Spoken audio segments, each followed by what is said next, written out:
It's hump day, baby. Let's go. We got your MINECUBE. We got your mind made up on a MINECUBE. Get in on it. Stay cubed with us. Your weekly giveaway has started. Oh, let's change the song. There we go. Yeah. Let's get cubed, everybody. Exclamation mark Waffle. Getting started real soon. Lights up the darkened room. Big deals whisper. It's your turn soon. Ultra performance hums like a storm. This is the age where legends are born.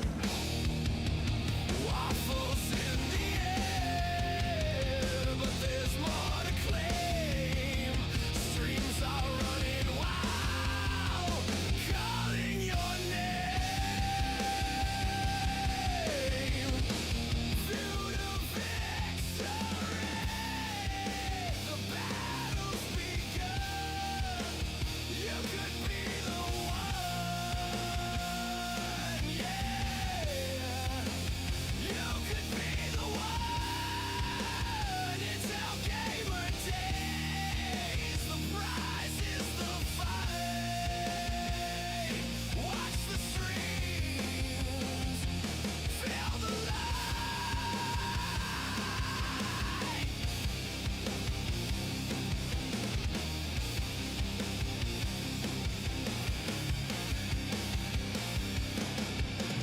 Frames per second like a heartbeat race. The clock ticks loud in this sacred space. Pixels collide and the crowd roars. The loot's not waffles, it's so much more. High stakes rising, the tension won't fade. Step up now, it's time to upgrade. View to victory, the battle's begun. You could be the one, yeah. You could be the one. Intel Gamer Days, the prize is the fight. Watch the streams, feel the light.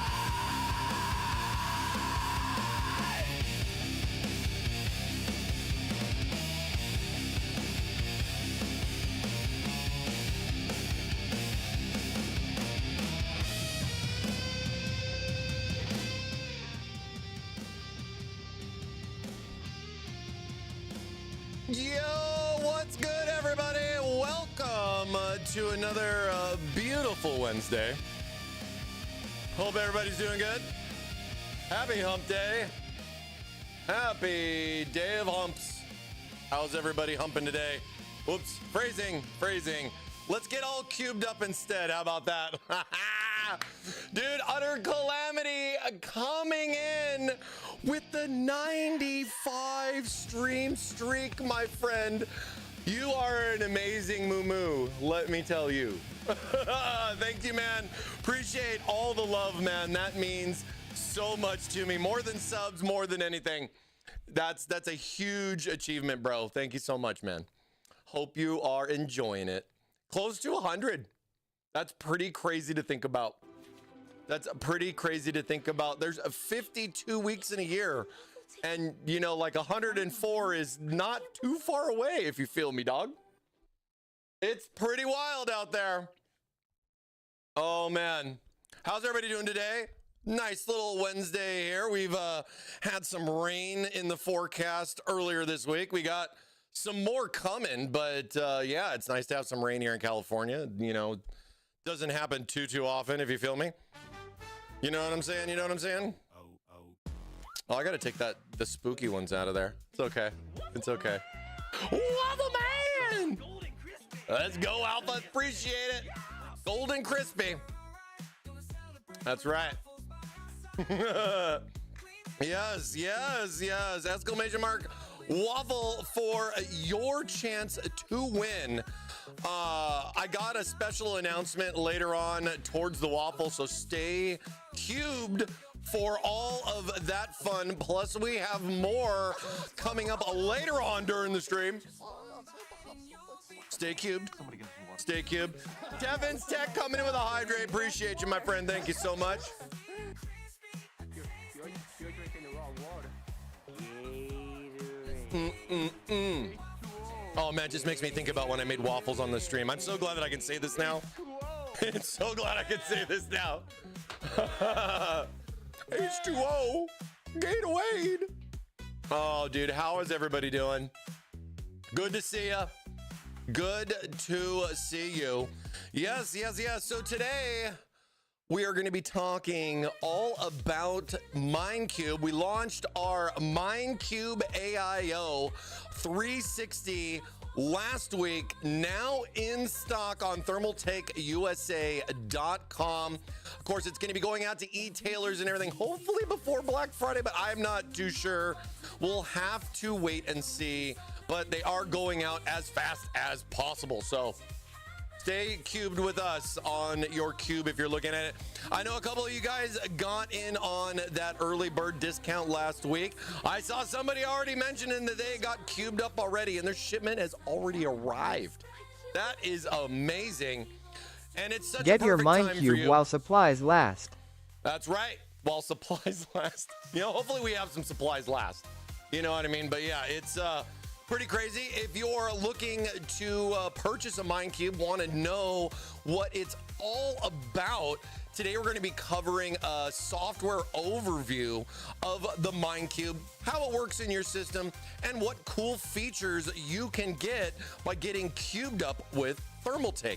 We got a new software to kind of go through, give you some comparisons on one versus the other, and how everything kind of goes depending on the configuration that you end up going with. Because, there's a lot of different things as far as if I have this or I have that, and then I add this, and then I take away that, but then I add this, but then I take this out, but then I added 3 more of these, and then, oh yeah, I got that other new thing and I threw that in there. Yeah, it's a lot. And we're going to be going over as much as possible today on the live stream to try to help you guys understand how to get your cube to cube your way. You know what I'm saying? So it's a lot.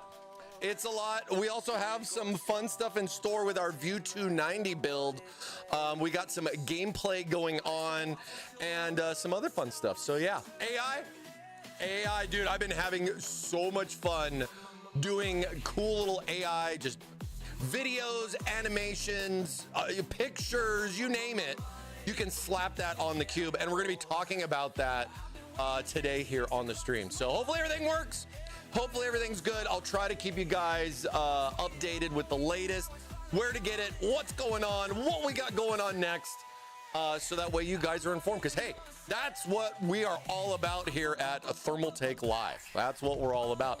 ScissorMan51 coming in with the 15 stream streak. Our golden waffle oiler yet last week, man. My goodness, this guy came through, and I feel bad that I kind of missed it, but we did achieve the golden kappa last week, and a lot of that was thanks to ScissorMan51. So much love, appreciate that. Enjoy all those extra waffles from all those extra gifties you guys got last week. I kept the secret. Yeah, nice. Me too. We got some fun coming up later on. So stay cubed. Stay cubed. I don't want you to know. It's gonna be a surprise. It's gonna be a surprise. Christmas is coming up. Don't you want surprises? It's kind of hard to get surprises nowadays. You know what I mean? You'll figure it out though, probably. You guys are smart. You know what's going on. Whoa! Why are you bouncing around so much? You're bouncing around everywhere. 4.4 is live. What's 4.4? You've way. What does 4.4 mean? 4.4 what? Version? You shall not pass? Is that the new updated? It's the updated version. Oh, Star Citizen. That's right.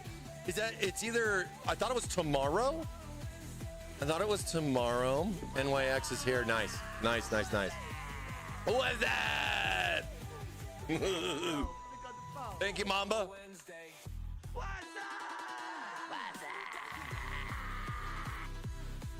Thank you, my friend. Thank you, my friend. Oh, it's today. Nice. Nice. Yeah, the new dude, we've been talking on the breaks and everything, you know, going back and forth. I really want to get back into it. I've been so distracted with so many other games. There's just like, it's nice. There's actually a lot of things to play, and a lot of games that I've been playing now have like crazy amounts of updates that I have just like so much more to go into, dude. It's so crazy. And it's a good time. It's a good time. I'm going to be, I'll go ahead and bring this up too. No stream next week. It's the holidays, Wednesday and everything. You guys are just going to have to be without me next week. So stretch those legs out. Enjoy that short week. It's technically not a hump day week, I guess. With us here in the US, at least getting a 3-day work week. So let's go 3-day work week. But no waffles next week, okay? Just so that way you guys know. Mark your calendars.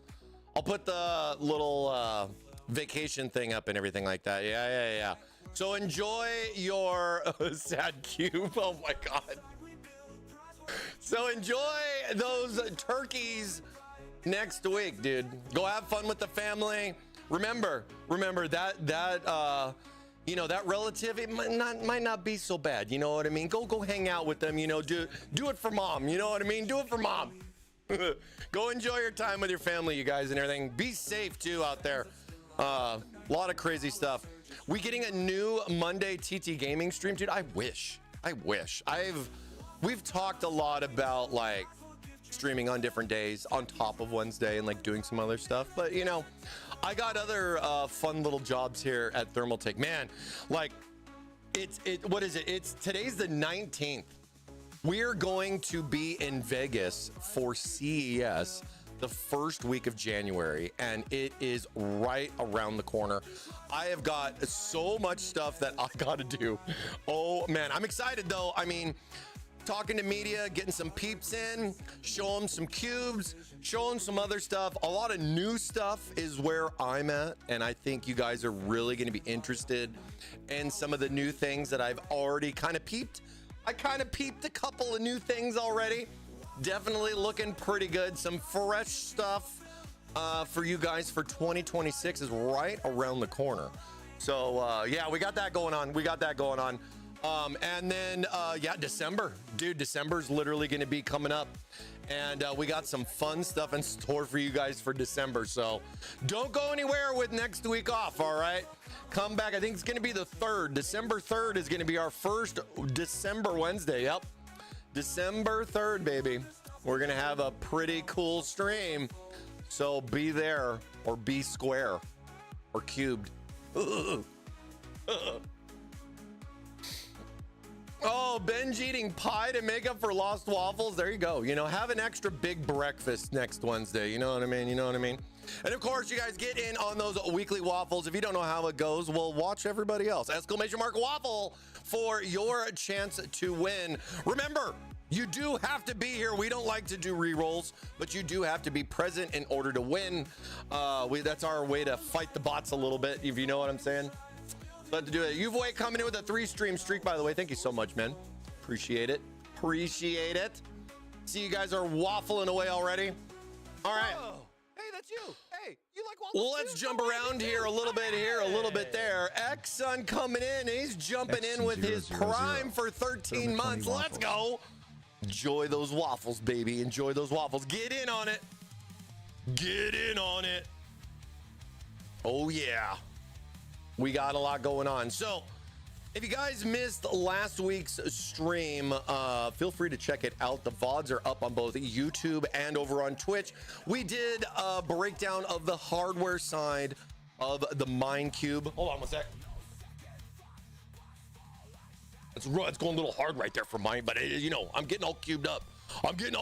Here. Last week, though, we did cover the hardware side for installing your MINECUBE 360 into your PC. Kind of broke down all the parts, how everything goes together, how the cube is removable, amongst other things, and we got it all slapped and cubed up here in our beautiful ice cold View 290 PC. Let's just fire this bad boy up. Shouldn't we? Just fire this bad boy up.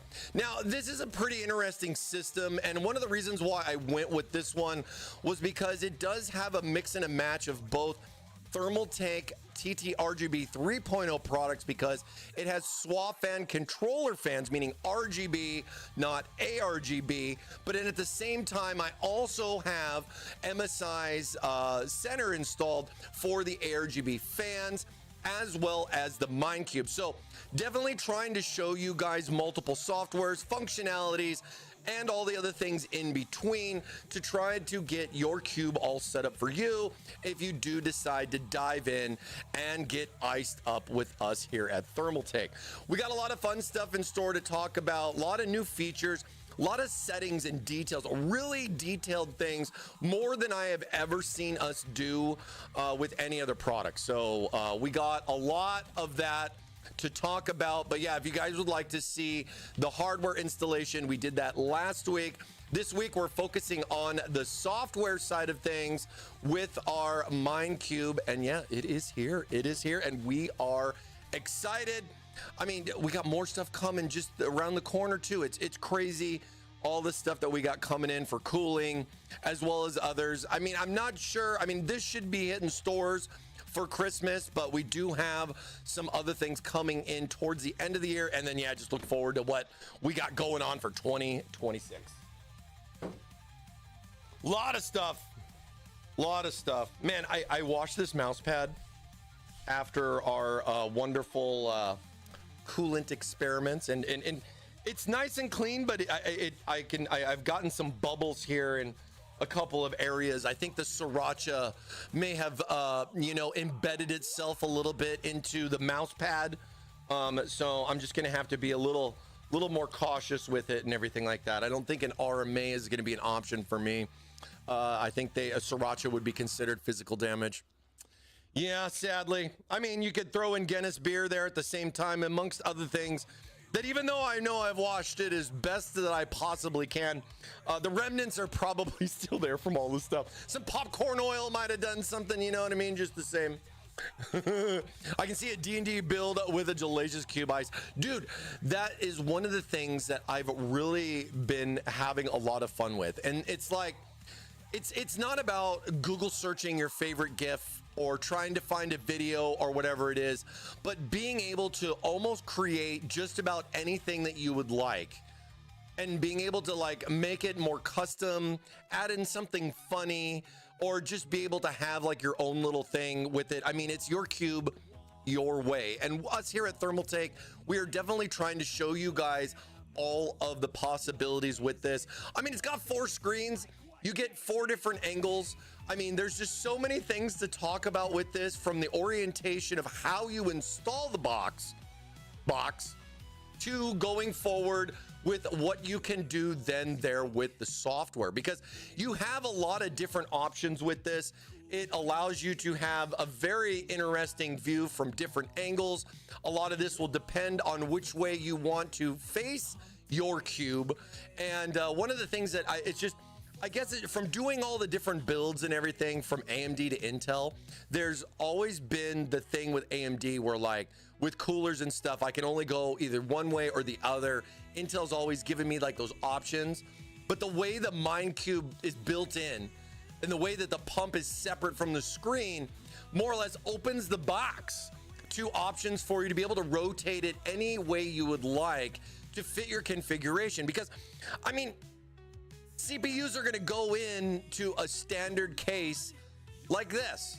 Do you want the screen to be on the top? Do you want the screen to be on where would you like the blank space to be? On the back, the bottom? You have all of those options. And the other thing that I really like about it too is that if you did have a different type of case, because hey, definitely guilty as charged.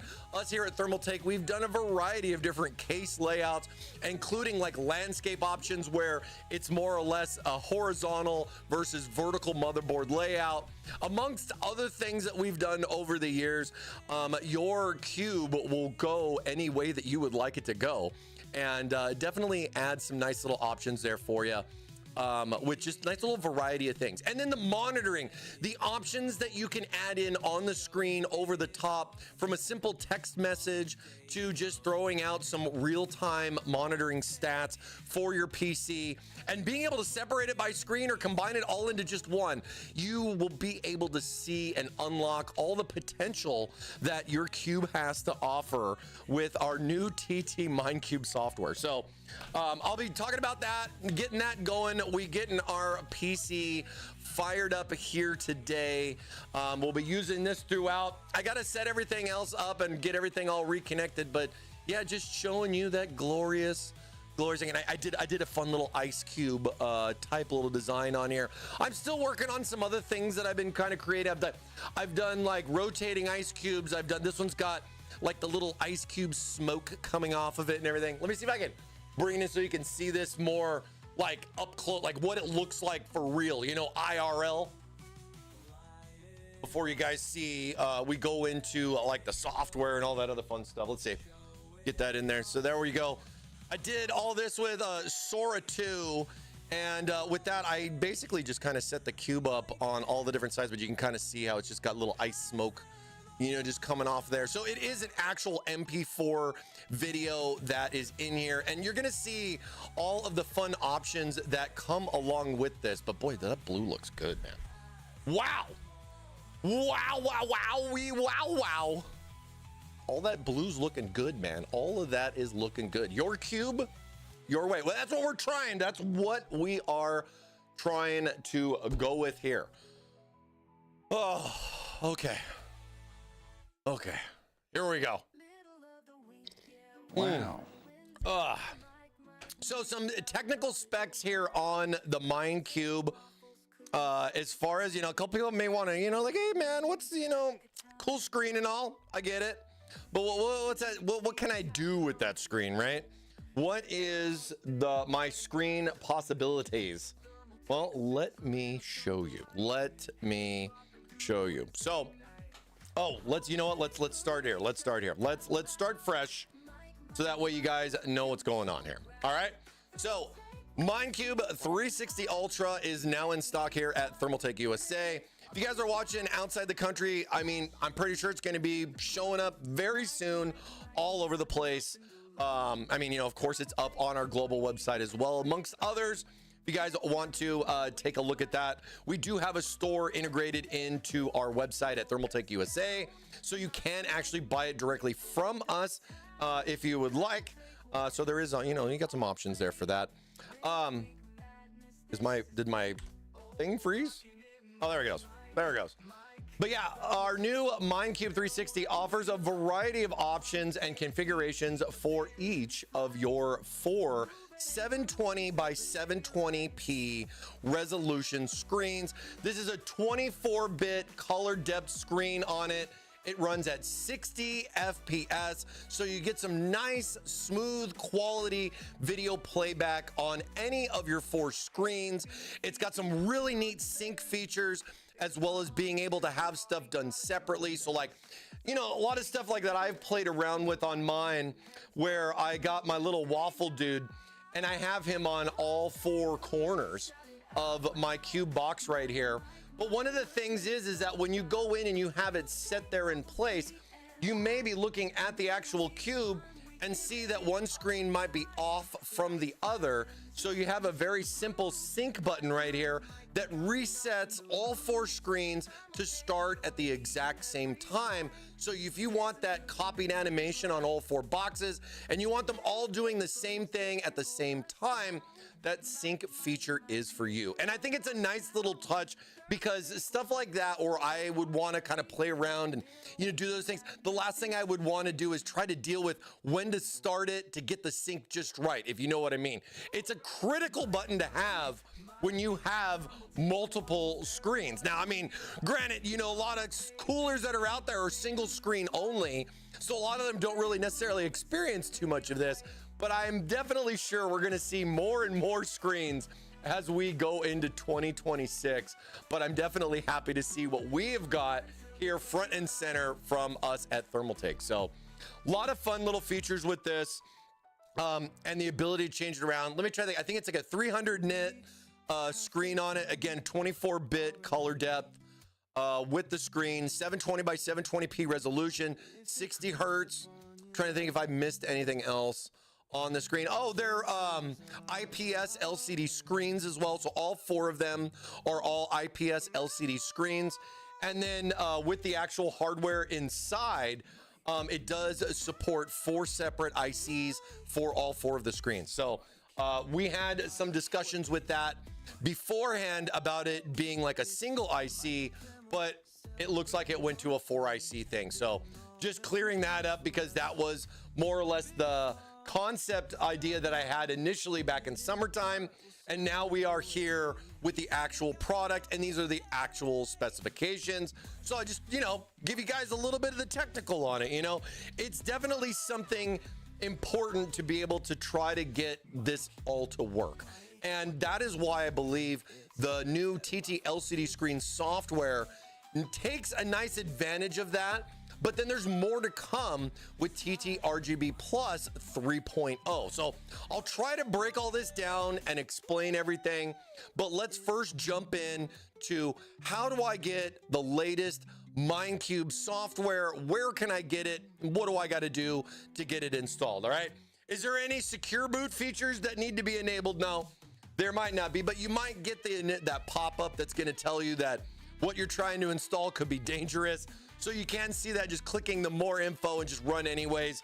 It's just a certificate thing, but don't be worried about it as long as you download it from one of our official websites. So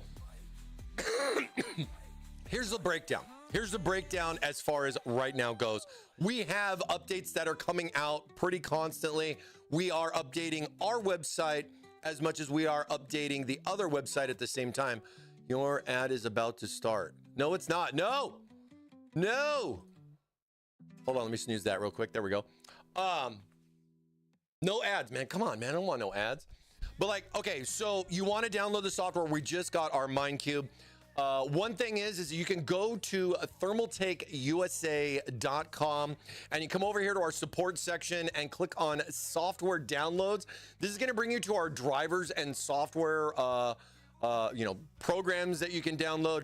Here is our TT RGB Plus. We've basically have the latest version, which is 303.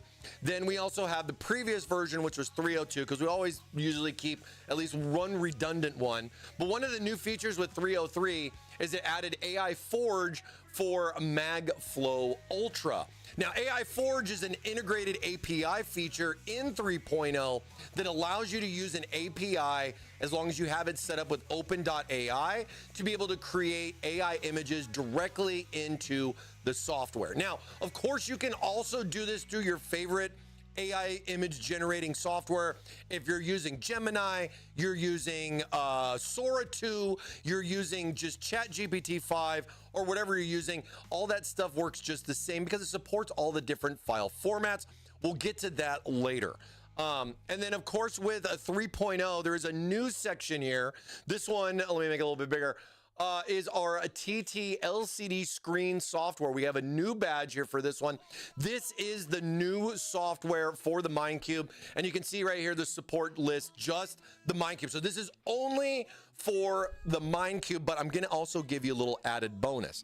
Now, the software that we use for the MINECUBE, this TT LCD screen software, also works with the 6-inch LCD screen. So if you got the new 6-inch screen from like the View 600 or the View 390, and you're looking for options for that because that is supported in TTRGB 3.0 already, but guess what? It's also supported in the TT LCD screen software. So kind of taking away options where you don't need so much bloated hardware because you have some options depending on screens, fans, and controllers as far as everything that you have going on. Is the website down? I don't believe so. I don't believe so. Is there copyright restrictions or censorship on what we can put on the screens? No, there isn't. I mean, to be fair, you can put just about anything you would like on a screen. So definitely be careful with that. There is no restrictions on any of that. It is literally a screen, my friend. You can put whatever you want on there. But we will try to keep it, PG-13 here on Thermaltake Live. Maybe we'll have to have some after dark streams or anything like that to really unlock the potential of getting cubed. But here, take a look at this. Take a look at this. So on thermaltakeusa.com, the version is 102. So 102 is currently on Thermaltake USA, but there's a new version that is already out. We should be getting this updated here, I would say probably a day or two, Wow. but don't worry about it. Go directly over to thermaltake.com, no USA, go to our downloads page, and you'll see that there's a new version that came out on the 14th. This is version 1.0.24. So this is a newer version than the .2. It's .24, but this has some very important updates. Some of the things that we kind of went through with QA, QC was with the individual screens. There was some connectivity with some of the screens. So 1.2.4 is actually fixing that problem, and I've seen some pretty good results from that. It also has the latest stuff in there as well for all of like the other updates that we're doing. They're not listed though, so I do apologize that we don't have like full detailed breakdowns of like, what's this one and that one. There's definitely going to be more updates coming out pretty quickly. I mean, I can almost say I could see some stuff like every couple weeks maybe. I mean, you have to wait and see, but keep double checking. But understand this, if you go to thermaltake.com download section, it will be here first. So go there to check for the latest version of the software, especially if it's not the latest it's on USA. We usually get that updated. I know I've already seen the request, so that's should be getting updated here soon, but it does go up on global, and we gotta wait for all the info and everything like that so we can set the download up on our website. So apologize about that, but do want to make sure you guys know what's going on. And that reminds me, DNS says blocking it. I've had some really weird issues myself, and I don't know, like Discord, like not loading, to other things with like my internet. I don't know if it has anything to do with what happened, a couple of days ago. You know what I mean? No, I think everything's okay. I think everything's okay. Wearing glasses doesn't mean you're smart. I had to fail a test to get mine. I'm sorry I missed that C-Play. I'm sorry. What's up, Brain? How are you?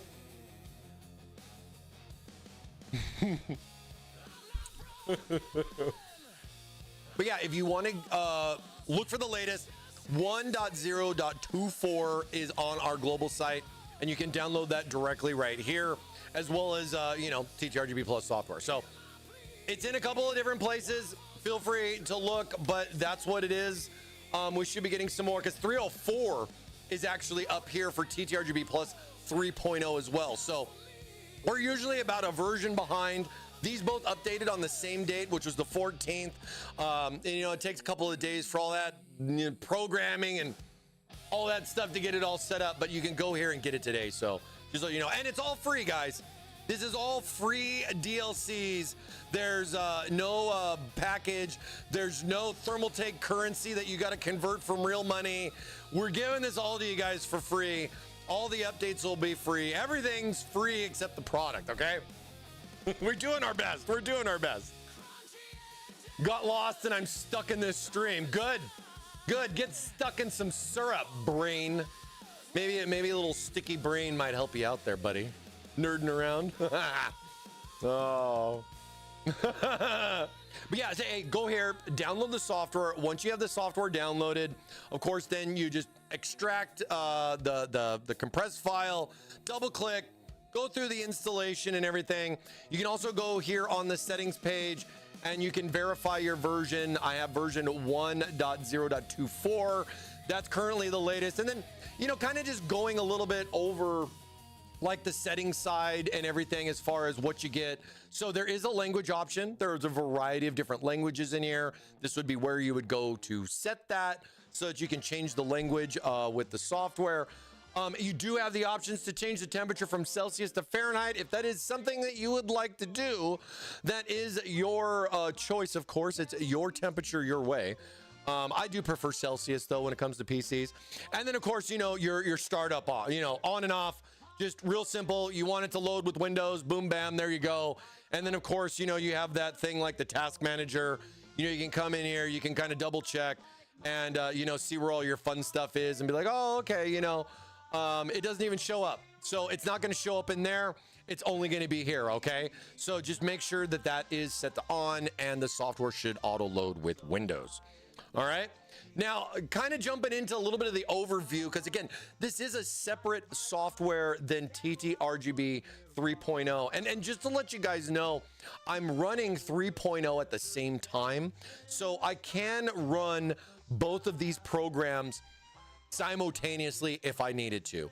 And one of the reasons for this is because it all depends on what you got. If you're already running and rocking some RGB controller fans, like if you got SWAT fans, if you got quad fans, you got ring fans, you have other RGB products already from Thermaltake, and you've been using, I don't know, plus 2.0 now to 3.0, and you're looking to get more screen options, then you have the ability to run both. And it all really kind of depends on what you're going to do, right? It really all kind of depends on what you're going to do. Now, if you don't have any controller fans, do you really need 3.0? Well, let's take a look. Let's take a look. Now, with 3.0, I'm going to get some nice, simple, basic monitoring. CPU, GPU, like this is my stream system. This is what we're going now, stream-wise and everything. You can see, you know, my CPU, I got a 9900X. My load on this about 44% right now streaming. And then I got an RTX of 4090 in here, only 20% load, right? So it's chilling.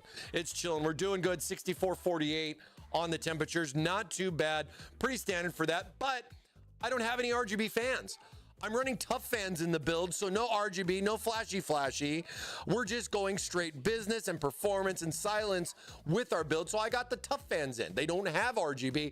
They're not even ARGB, right? They're just tough fans.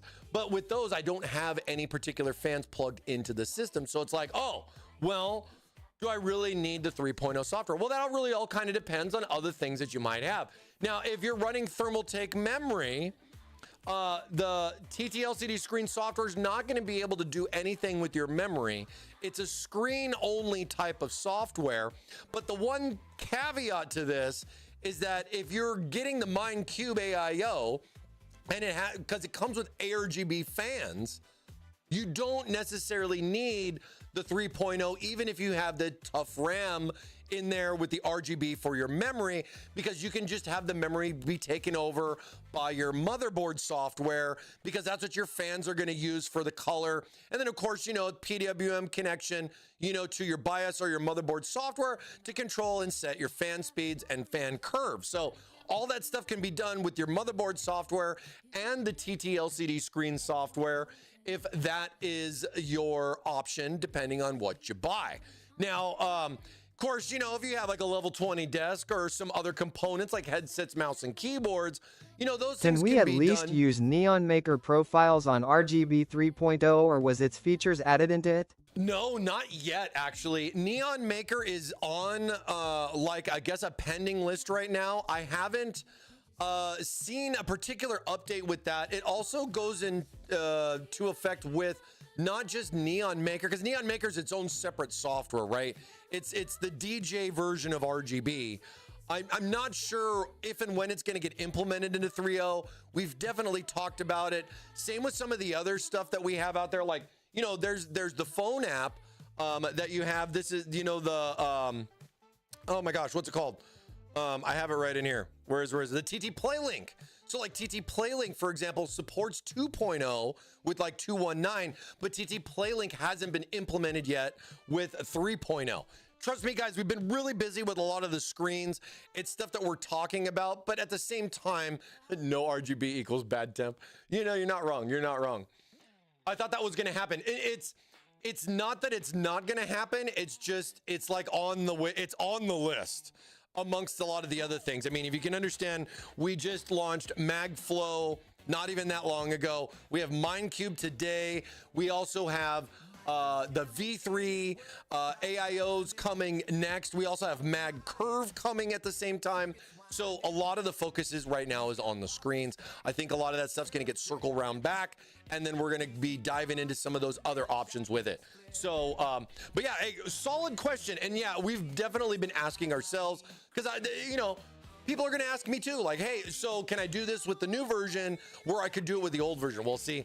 And if that's like a make or break for you, you can go back that way. But, you know, I'm not too sure on Neon Maker. Neon Maker was initially intended to be integrated into RGB Plus. It just never, I guess, kind of came to fruition. But then I was thinking, oh, hey, we got 3.0 out. Maybe it might, you know, maybe there's a chance. Maybe there's a chance. But we'll just have to see what's going on. I'll keep you guys posted.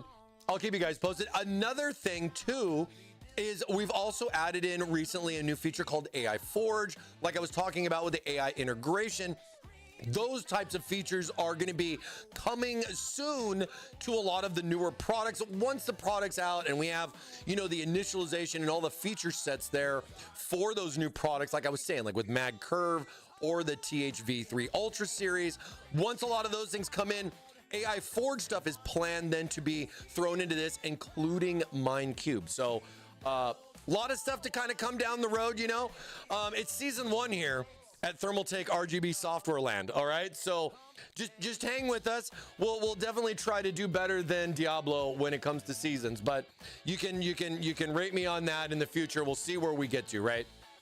Yeah, I can see that you've been waiting for it. I really don't think it picked up, to be fair. I really don't think it picked up. I haven't had a lot of use for it myself, and not a lot of people do ask about it, sadly. But, you know, it's there. It's fun, but it's not your daily driver. And I think that was the one takeaway for me, was that I can't just add, you know, it's just that kind of little bit different. More fun to play with, but not really on the day-to-day. Maybe it's just me. You know, it's like you get a stick shift and it's fun in the beginning because you're like, oh, cool, I get to shift gears, until you get stuck in traffic for a few times. Then you're like, man, I really wish I had an automatic. You know what I'm saying?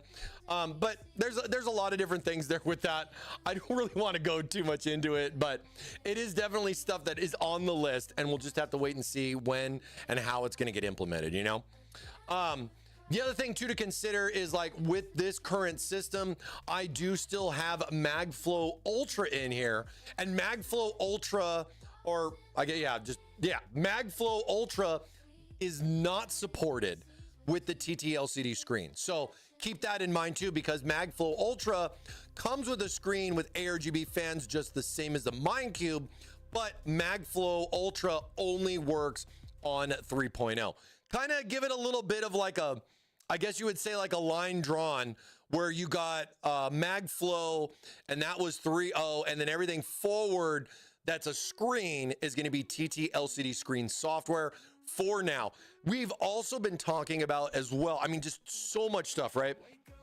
Implementing these features in our TT LCD screen software over into TT RGB 3.0. So there is a lot in the works here, right?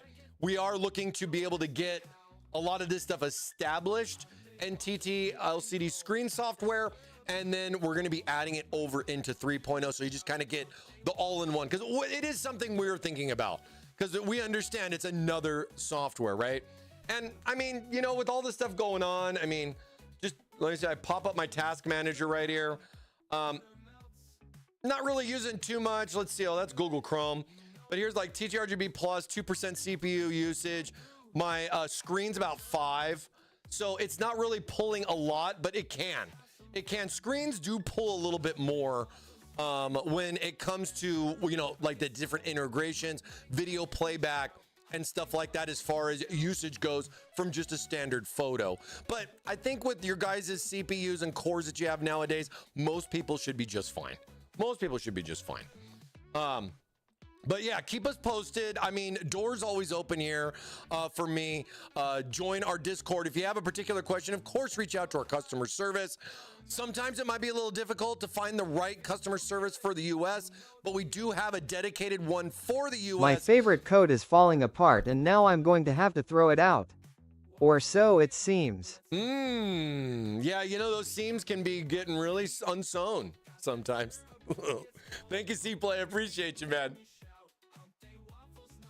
It's getting cold here. It's finally feeling like fall here in California. You know, the weather too. Oh, the time change. The time change, man, is so brutal. Time change is so brutal. But yeah, so MagFlow is going to be 3.0, and then MINECUBE is going to be the new TT LCD screen software. And like I was saying, you can run both of them there at the same time. Now, besides 3.0 and, you know, like feature set wise and everything, it is going to depend a lot on, you know, what you already have. If it's a new system build, or maybe you're just upgrading with a existing RGB ecosystem. As far as if it's not Thermaltake, you can still integrate this in and not really have too much of a problem. Consider it like a screen software, right? Something straightforward just to give you a nice little simple screen software. So pretty cool stuff. Pretty cool stuff. I like how we've streamlined this down a little bit, but then seeing how it's going to get integrated to 3.0, I'm kind of curious if it's just going to be, not going to say it's going to be too much, but it's definitely going to be a lot. I think all in one particular software. This software keeps growing and growing, man. Will it help if TT gets a lot of people requesting Neon Maker integration? Dude, yeah, but I doubt you will. I doubt you will. I mean, I just really haven't seen a lot of traction with it. I'm glad you love it. I know you do. I know you do, because I remember when it first came out and I remember you talking about it. And I hope it's something good. I haven't honestly touched it in a long time. It's just, I guess I'm just kind of not really there with that, but I don't want to beat up Neon Maker too much. I want to talk about the new stuff. So let's dump the Neon Maker chat. Let's talk about screen chat. So newer features and newer things with the TT LCD screen. So overview wise, you know, with the latest version, you're going to get like a nice little simple overview, CPU, GPU usage, you get some temperatures, memory, you get a cool little graph down here showing stuff like, I guess I'm downloading something. No, it's because we're doing, because this is like your stream right here. So here's my down and here's my up. So you can see my send and receive for the live stream. So it's kind of cool because I don't normally see this unless I'm streaming, of course. So stuff like that, you just get a nice little general pop-up. There's no real changes or customization to this. It's really straightforward, right? The focus here is on the screen. Now, moving over to software info, if you want to get a little breakdown, CPU, GPU, motherboard, all that fun stuff, it'll give you a nice little breakdown of everything that you got going on in here with that. And then, of course, once you have your MINECUBE connected, the MINECUBE will show up, because the MINECUBE's not going to show up until it's plugged in, but I'm assuming once you install the software, you already have the hardware installation done and you have everything set up. One of the fun things though about this, and one of the things I've been really like playing around here myself, is that I just have the box. It's literally chilling right here. It's just kind of hard to see. Let me see if I go back over here. So you can see, here's my little Waffle cube right now that I got on display here with the software, right? So it's really been neat for me on a testing perspective to just kind of have this little box chilling and being able to kind of switch this and switch that and then look at it and go, oh, okay, without necessarily having to do like a full installation of it. So I've been having fun playing around with this. And yeah, no worries, man, no worries. So MINECUBE, here's your screen. Here's what you got right here. Gosh, where do I want to start with this? Okay.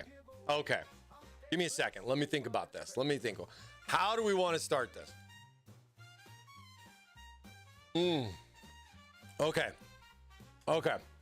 So, basic breakdown first and foremost, right? What do I do? Where do I go? What can I do? And then we'll get into the details of each of those settings. I think that might be the best way to go. So, first things first, I want to figure out what screen is on my cube. Where is what, and how do I know? Well, if you look on the little box itself, there's going to be little numbers on here. Like this one is screen number 2. This is screen number 3. You got number 4 there. And guess what? Number 1 is on top. So this is kind of like how the default orientation will show up on the software. And then it kind of makes you wonder because, you know, when you're looking at this, you know, it's a cube. It has 6 sides to it. You got 4 screens. So that leaves you 2 different planes that are on there. One being basically a blank spot, and then the other one being the pump side where the screen actually connects to the pump. But you're just trying to wrap your head around, well, which one's up? Which one's the left? And all that kind of stuff. So neat little thing that you can do, I would say, like out of the gate is just go, okay, here's screen number 4. I'm going to click on this and it's going to highlight the screen purple. I don't know if you guys can see that, but like I click on that one, kind of highlights the screen purple right there. And then I can just go here and just turn it off. Turn the screen off, boom. I can see right here on my box, oh, it's that one. And that will be an easy way to get your bearings. Pan waffle cake.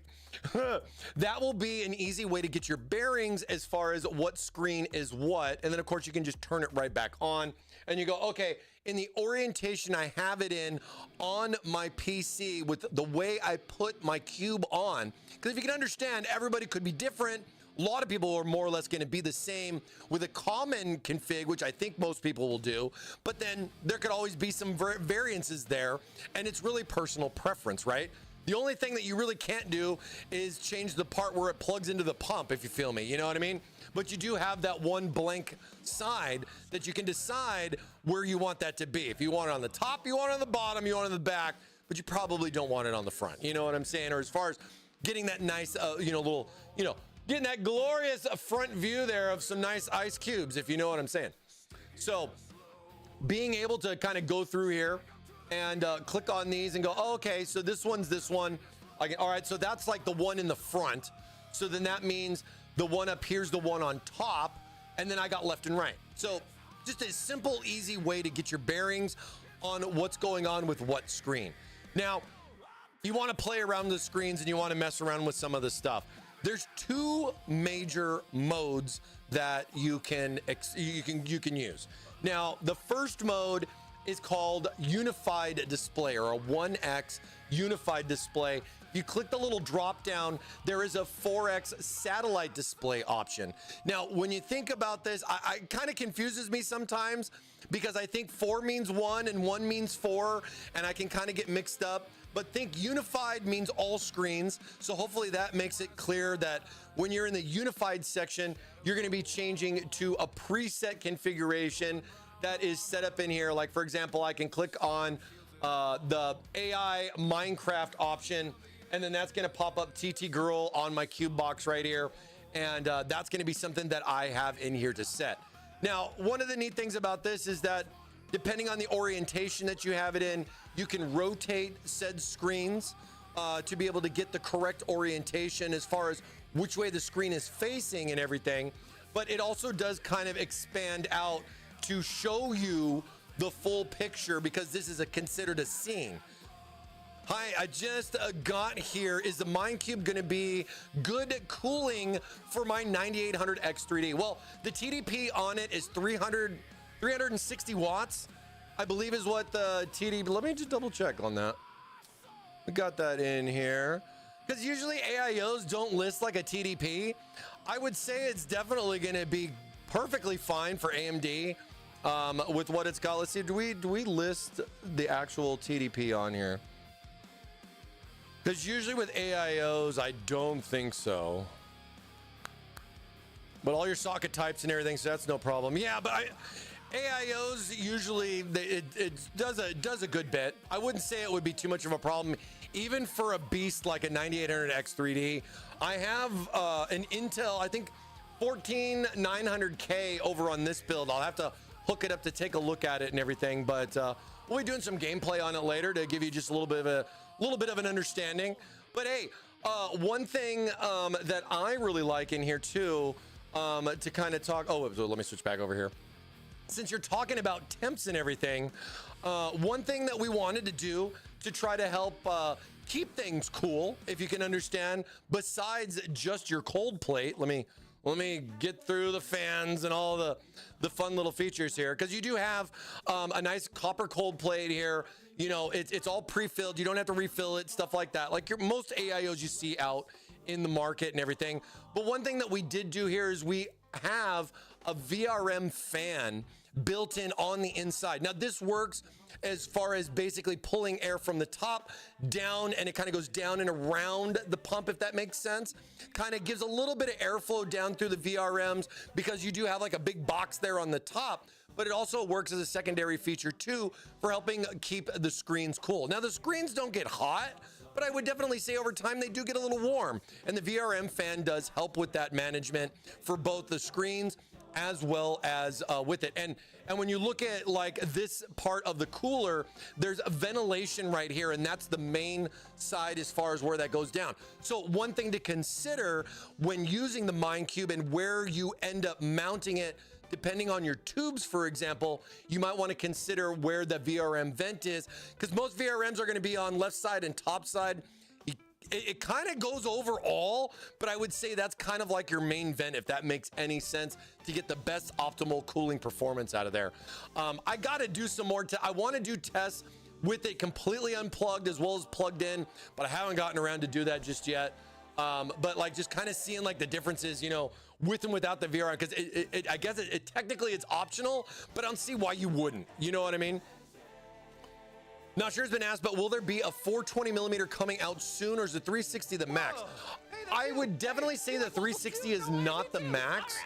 I would definitely expect other models. I don't know if we would do like a 2-fan configuration, but I think something like a 420 option would definitely be something that you would see next from us on MINECUBE, as far as just something else. I'm also curious too on color options, if we're gonna do just black and white, or if we're gonna throw some different colors in the mix and be able to have some different stuff more custom like that or not.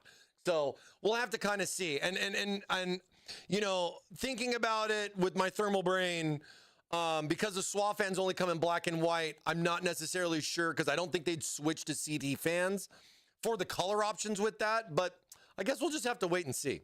You know? But yeah, little VRM vents right there on the side. You do have a VRM fan. It's like 3,500 RPMs. It's something crazy. But it's quiet though. Like and I think the box gives it a little bit of, it's kind of like a silencer. It's kind of like a silencer when you think about it. Oh man, that's good. Oh man, that's good. I'd love to get one, but I need one with 2 fans instead of 3. Yeah, and you know, I don't know if we've talked about like 240, 280 solutions just as much as 420. 360 is of course the launch product for this, and we'll just have to wait and see. We could definitely do it. I think the hype would be needed for it. I think people asking for it. You know, you see a post from us from Thermaltake on our socials. Let us know your feedback, man. I mean, most people just click like, nobody really says too much, you know, but, you know, speak your words. If you want something, say something, you know what I mean? I know there's definitely somebody looking. I'm usually looking, you know what I mean? But I don't run the company, so I can only do so much. But so with the unified screen option, this allows you to basically just kind of single click into different scenes for your cube that are all preset by us. Now, at the moment, right now, these features are not editable. And well, I wouldn't say the image is not editable, but you can put text, icons, and a bunch of fun stuff over the top. But at the moment, these 5 that are pre-installed are it. We are looking to be adding some new ones, and we've actually been asking and talking to them about, well, like, you know, is there going to be like a user-defined type of option down the road?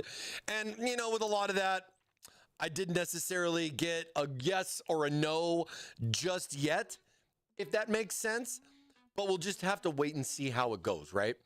I think there's a lot cooking right now. But I could see in some of the newer updates, we're going to get some other features that will go along with this as far as the cube goes. I'll show you guys more of that on the other systems, so that way you can kind of see the trends, but it's real time. Click on it, it goes, and this is going to be your unified display options with this, okay? Now, with your unified options that you have, and then, you know, the ability to like, this kind of like helps you get an understanding of where it's going as far as the layout around the cube. And then of course you have the ability to rotate those. Like if I went to like 90, that's going to rotate the entire display 90 degrees. Now this could make everything right side up depending on the orientation, because most of these cubes are going to be sideways when you kind of think about it, right? It's going to kind of be going in sideways. Mike asks chat, what do we want? Well, Mike, funny you should ask. Here is what I want. I want more cases that are cheaper than $400 that have a disk drive. That have a disk drive. Well, you know, I've had a few people ask me about disk drives recently. I'm really curious what is going on with disk drives coming back. Internal disk drives. Because if you have a disk drive, most people are running externals today, right? But that's interesting. That's interesting. But yeah, cases cheaper than $400. I feel you on that. The tariffs are definitely hitting everybody. It's at least it's not RAM. Let's just be honest. At least we're not talking about memory prices, because memory prices, bro, that at least the cases aren't looking that way. You know what I'm saying?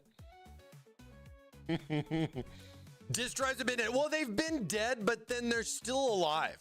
And for whatever it is, like recently in the last like few weeks, I've been seeing people talking about cases with disk drives on random things. So I don't know. Maybe it's just me. Maybe it's just the algorithm. I don't know. But going back to the MINECUBE, everything's going to show right side up always on the software. So when you're looking at the software and you're looking at this, this is always going to show like a right side up type of presentation. But then if I switch back over here to the actual box, and I'm sorry, I'm tethered here to this. I don't have it longer, but the orientation of the box is now correct because the fact that this is sideways, where this is kind of like, you know, your top down, you know, as far as what it looks like versus the way it would actually be in the system.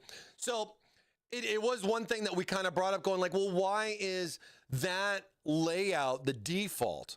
Because we were talking about, well, you know, the layout and everything is for the most part different.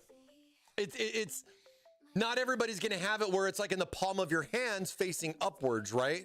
It's going to be more or less sideways. So usually for most people, when they do the, you know, when you get the software loaded up for the first time, what you're going to want to do is just do a quick 90-degree rotate.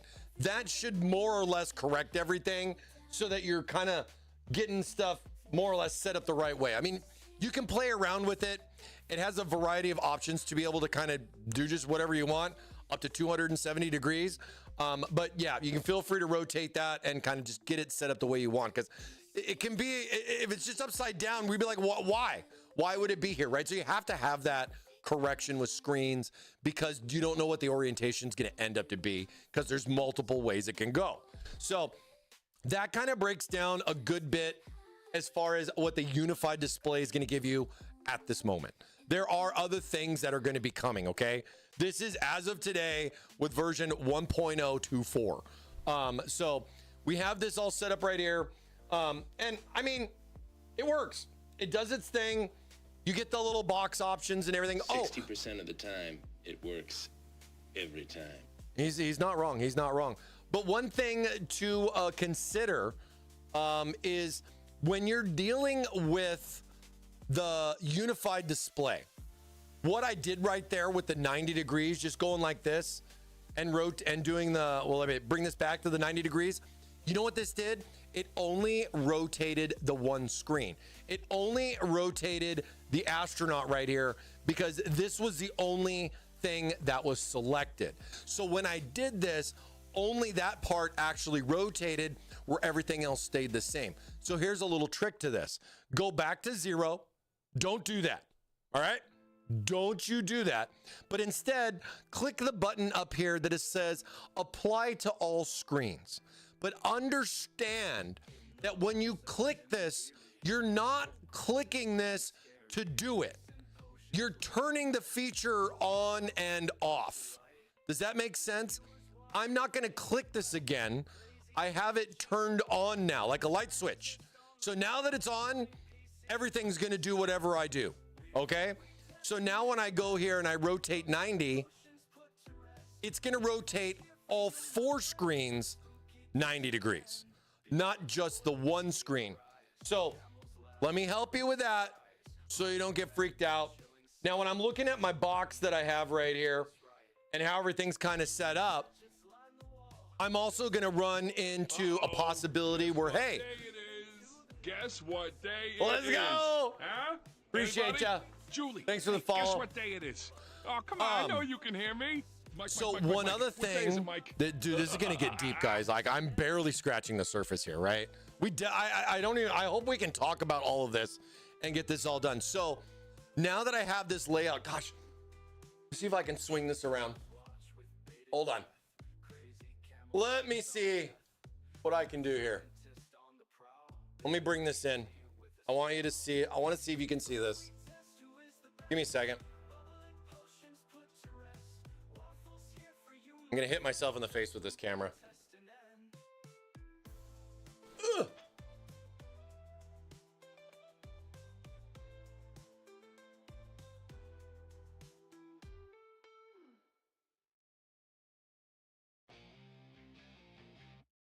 I wasn't planning on this. But you know what?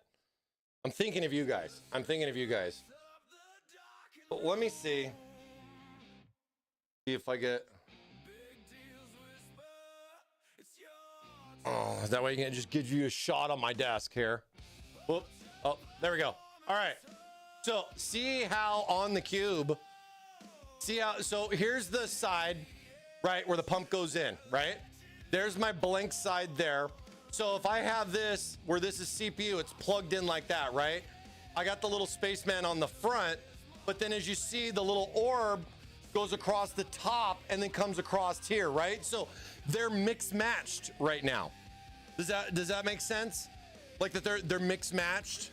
They're not in the right orientation. So what you can do with this is I can say, all right, so I got my little astronaut guy and I want to swap this.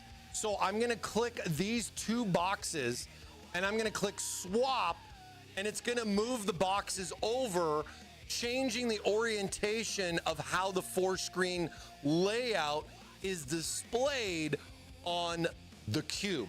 So let me see if I can. So now I got, let's see, I got this set up here. Let me move these like that. Okay. So then I have him now in the middle. So now the astronaut guy's in the middle.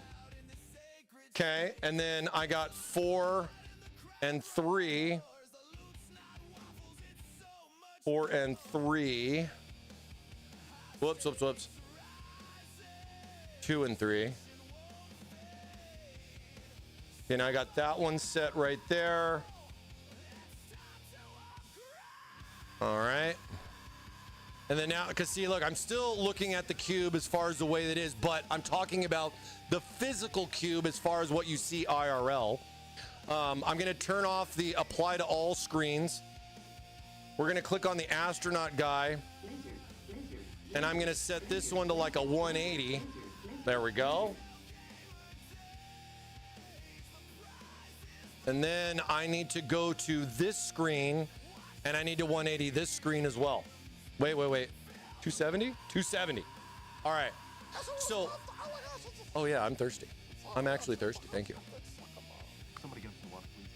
Yeah, it looks like my new co-anchor may need Okay, so now that I've gone in and I've done the adjustment by moving the screens around and looking at my cube, right? Now that I switch back over here to the GoPro, look, now the astronaut guy's the right way. The orb is on the right side up, and this is in an orientation where it's going into my case the correct way now because this is the way that I have it laid out. Does that make sense? Does that make sense? I hope that makes some sense.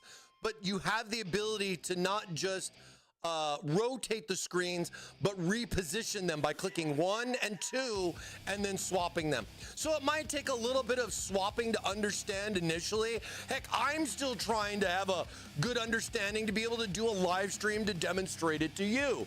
All of this stuff is new, and I've been playing around with this software a lot. But there you go. That way I have everything set up for the way it's going into my case, depending on the orientation that I have. So we've thought a lot about the options and the angles for what you can do with the software, because it's gotta work, man. It's gotta work. And I think that's where I think a lot of people, you know, would kind of fall off going, man, how are they going to get that stuff to do this? Or I wanted to do this or wanted to do that. And you just have the perception of like, it can do this, even though I don't know if it can do this, or if it does do it, how do I do it the way I want it to go, right? So that's just kind of where I'm at breaking stuff down, right? That's just kind of where I'm at trying to break stuff down. So now that I have the orientation set correctly, I'm good to go. If I want to click on a different scene, it's going to do the same thing. I'll be able to rotate that scene, set that scene up as far as like the different things. I really wish it showed the full animation on the actual thing, because this one's not just a bunch of cubes.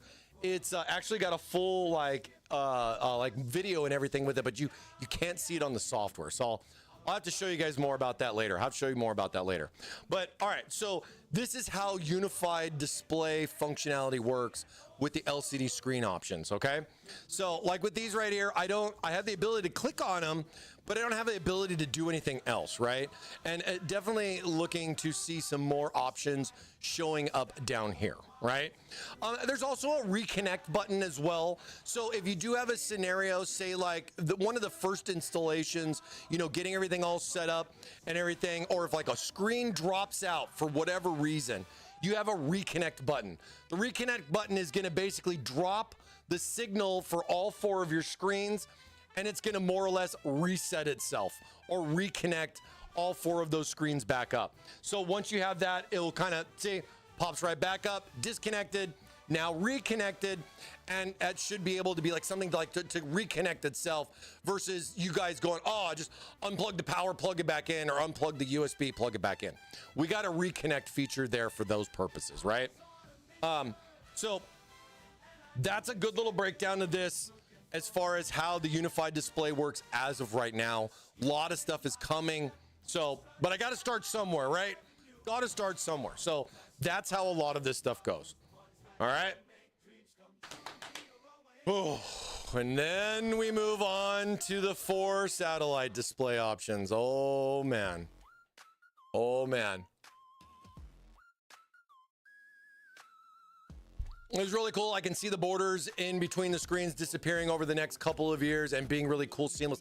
That was definitely something, man, that we were talking about as far as like what it would be next. And I would love to see a frameless cube. I mean, it has a bezel to it. I get it. It's got something to separate it. Does it take away? Is it a big bezel? No, it's really not that bad for what it could be. I mean, it could definitely be worse, but it's pretty thin. But I'm really curious to see.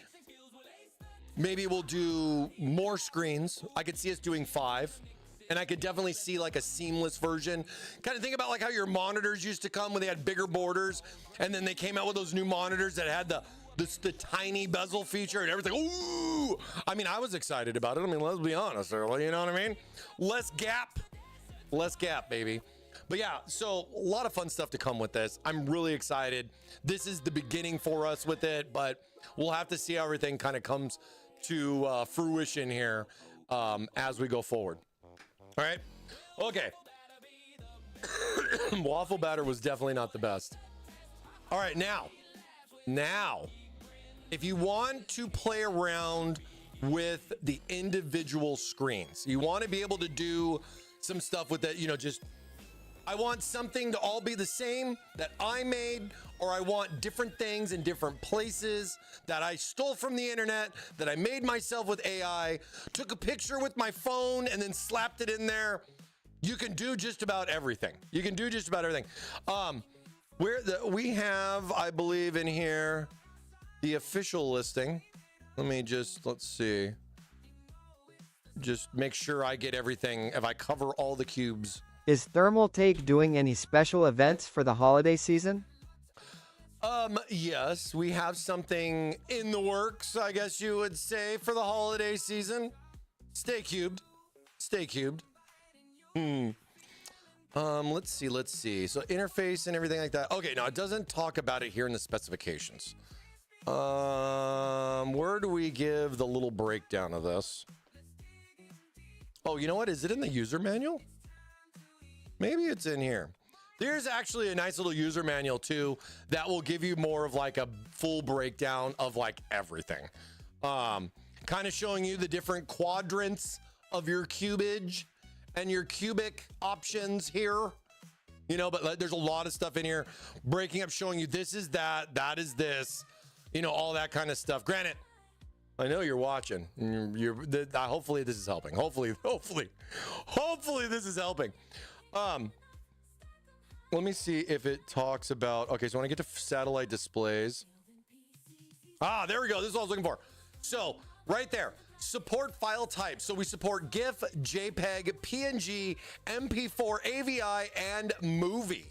So a lot of video type options are in here. You have 3 different formats for that. MP4 should cover just about all the bases for everybody, but you can also throw in your favorite GIFs or even do a PNG, which is kind of cool because I've been playing around with like the PNG stuff where you have a transparent background and all I want is just that little image with like a dark, you know, darkness space there. And that's kind of cool too. You're not just dealing with just like a JPEG, so you can actually have a removable background and have like a cool little image right there. And you could take it even further and make a transparent video that, like, say you have like this cool skull, but all you want is the skull and with just like with no background, and you can integrate that into the cube. And it's actually really neat. And there's even more. There's so much more, but I just wanted to cover the bases and show that's file types. Okay, so that's the different file types that you get right there. All right. Nope, no BMP or TIFF. Sorry about that. Nope. Convert it. Old. Those are old files. Man, I haven't heard BMP in a while, to be fair. I love how you just pick the most random, outdated formats, Teffin. You're trolling me, dog. Come on, man. Come on. What's another one? Give me an... But no, I think it covers the bases for what most people will deal with, right? Puns aside, jokes aside, formats aside. Should be able to get what you need for what you can do. If there is a format that we would want to add that's critical, start a campaign. Start a campaign online. You gotta get at least 50K signatures. Oh my god. No politics, Mike. No politics. But yeah, so this really opens the door to a lot of fun little features that you can do, especially with the ability to add in AI things that you can make, because you can do AI videos just as much as images. I mean, I could literally take a picture of my face and then make an AI cartoon version of it and slap that on my cube, right? So you have a variety of things that you can do. Now, the software itself is going to come with its own little options as far as, you know, being able to have some nice, simple preloaded stuff already set up here, which I kind of like, because it's not like everything's just blank. It also actually kind of opens your eyes to the features that you can do with this. And here's what I mean. So say, for example, I got this preset. It's got just a black background. It's the first one, right? It's the first one. I'm going to click the little pencil to edit that image. This image is going to come up and it's going to have all this stuff like preloaded in here, right? So you have this in here, regardless of whatever you want to do, right? So say, for example, I want to change the background. So I go select background. Then I go, okay, well, you know what? I want Waffle Man. There you go. Done. Now I don't have to worry about setting all the presets, setting all this stuff.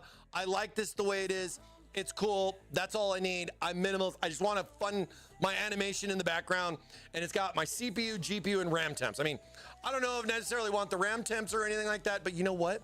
That is the beauty of the cube. So stuff like RAM temps and this whole entire format, every single thing that is on here can be moved, can be deleted, can be changed, can be colorized, can be rotated, can be blown up. I mean, you even have fonts. You can change the font and everything. Like, it's crazy. But like, say for example, the 65, or even the simple little degree signature symbol that's right there. Look, I'm moving the 66. I'm not moving the entire box. You feel me? If I want to move that entire box, I can do that right there too. Every single thing can be moved. Every single thing in here, and even come on, icon. There we go. Even the little icons and everything, like the degrees. I see there is a curved screen for an AIO. And being able to add in and do almost anything that you would want. I honestly don't know what the limitation is. And of course, like with this, if I don't save it, everything's good to go. I can just go back and I'm just going to go right back into it. Now, one of the things that I like about this too is, like, if I go back, say I want to select my waffle guy, keep everything the same. I like this. I'm going to go right over here. I have a theme name for this. I'll call this Waffle Man 1. And then I'll click save and add theme. So what this is going to do is it's not going to modify what was already there by the default, but you're going to take all of that preset and then make your own preset from that to then be able to come up here and slap on your cube. So these kind of things are really going to help both people that are simplistic about things, as well as the hardcore screen enthusiasts out there that want to have like literally 40 things overlapping their video of their cat. You can do that. It's your screen, your way. Can you move the 6.7? I can definitely move the 6.7. 6.7. But like, you know, there's other options in here too. Like, say you like this layout where it's a little bit, you know, more simple. Hold on. Click on that. We can go in here and we can edit this one. So say you like this one, CPU and GPU, you know, it gives you your temps for both and your load screens for that. Say you like that, but you want, you know, like a different image on there. Say you want to add in your own image. You can select from the presets that it comes with, of course. I mean, I added this one in. Like, say if I want to add in something else, I can go in here. Let's see. Because I want to show you guys the icon stuff too, because that's actually really, really funny. But like, here we go. Let's do our background that we had set up for the wallpaper for the stream for today, right? Now, I'm going to have a box. I can adjust the size of the box, but you got to understand it's not widescreen, right? This is a cube. So you're not necessarily getting 16:9, but depending on the orientation of like what you'd want to do, like say I want to capture just the camel like this, I can click confirm. This is going to then create that background that I added in cropped from the image that I have. And then now that I have this image in here, I can click on that and I'm good to go. And then for this one, I can just go, let's call him Waffle Man. Waffle Man, and then I can click save. And then now I have this made. I just stole the idea of all this kind of stuff that was already preset on this one, keeping this one intact the way that it is, but then being able to come over here and then now have something real simple like that. And, you know, I can go here, click on each box, and I can add the Waffle Man to each one of those. Or what I can do is I can apply or switch on the apply to all screens feature, and then just click the camel guy one time, and then you'll see that it's popped it up on all 4 screens. Well, wait. I don't know why it's not showing up on this one, but it is there. It is there. Let me see if I go back and forth. Let me sync it. Let me turn that off. Did it get kind of, it's showing up on there, just not showing up on the screen. Hey, here's an issue. Oh my gosh, Mike, what happened? My screen's disappearing. Well, you know, first and foremost, it's showing up on my box. But if you are having a problem like this and you have, you know, like a disconnect, like, hey, why is it doing that? Just come over and click the reconnect feature. Let's see if it works. Let's see if it works. So you saw it disconnected. Now it's reconnected. Okay. Now I'm gonna come back over here. You're gonna see I got my Waffle Man, but then these two screens don't have it, right? So now I'll click on this. I'll apply my Waffle Man there. Click on this, apply my Waffle Man there. And there you go. No unplugging, replugging required. That's the beauty of the reconnect feature. So now I more or less have everything set up on here. Gonna have to do a little bit of rotation, if you can understand, to make my cube my way, but you do have all of those advantages, right? So you have a lot of freedom there with that. Now, let me take this a step further. Let me take this just another step further. So say I don't like where this is and I want to move this around. Now, the one thing I can gripe about today that I'm going to ask them to implement is like control clicking features. If you're familiar with PowerPoint, I think you can understand where I'm coming from. I can click on load and you can see right here, I can go and I can change this to cubed and it'll just say cubed right there. I mean, I can put whatever I want, to be fair, there for what was already set. I can also add in other things just the same. But what I'm talking about is maybe I want my load temperatures like down here. You know, I'm going to take my 31%. I want to move that down. You know, I want a little percentage thing there. Yeah, I'll throw that in. Grab my little load, come over here to this one. Come over here to this one. And then now I can kind of just move this out of the way. And this is all done with the mouse. It's not done with the keyboard. There's no sliders. It's all just free form. Move it all around. Do whatever you want to do.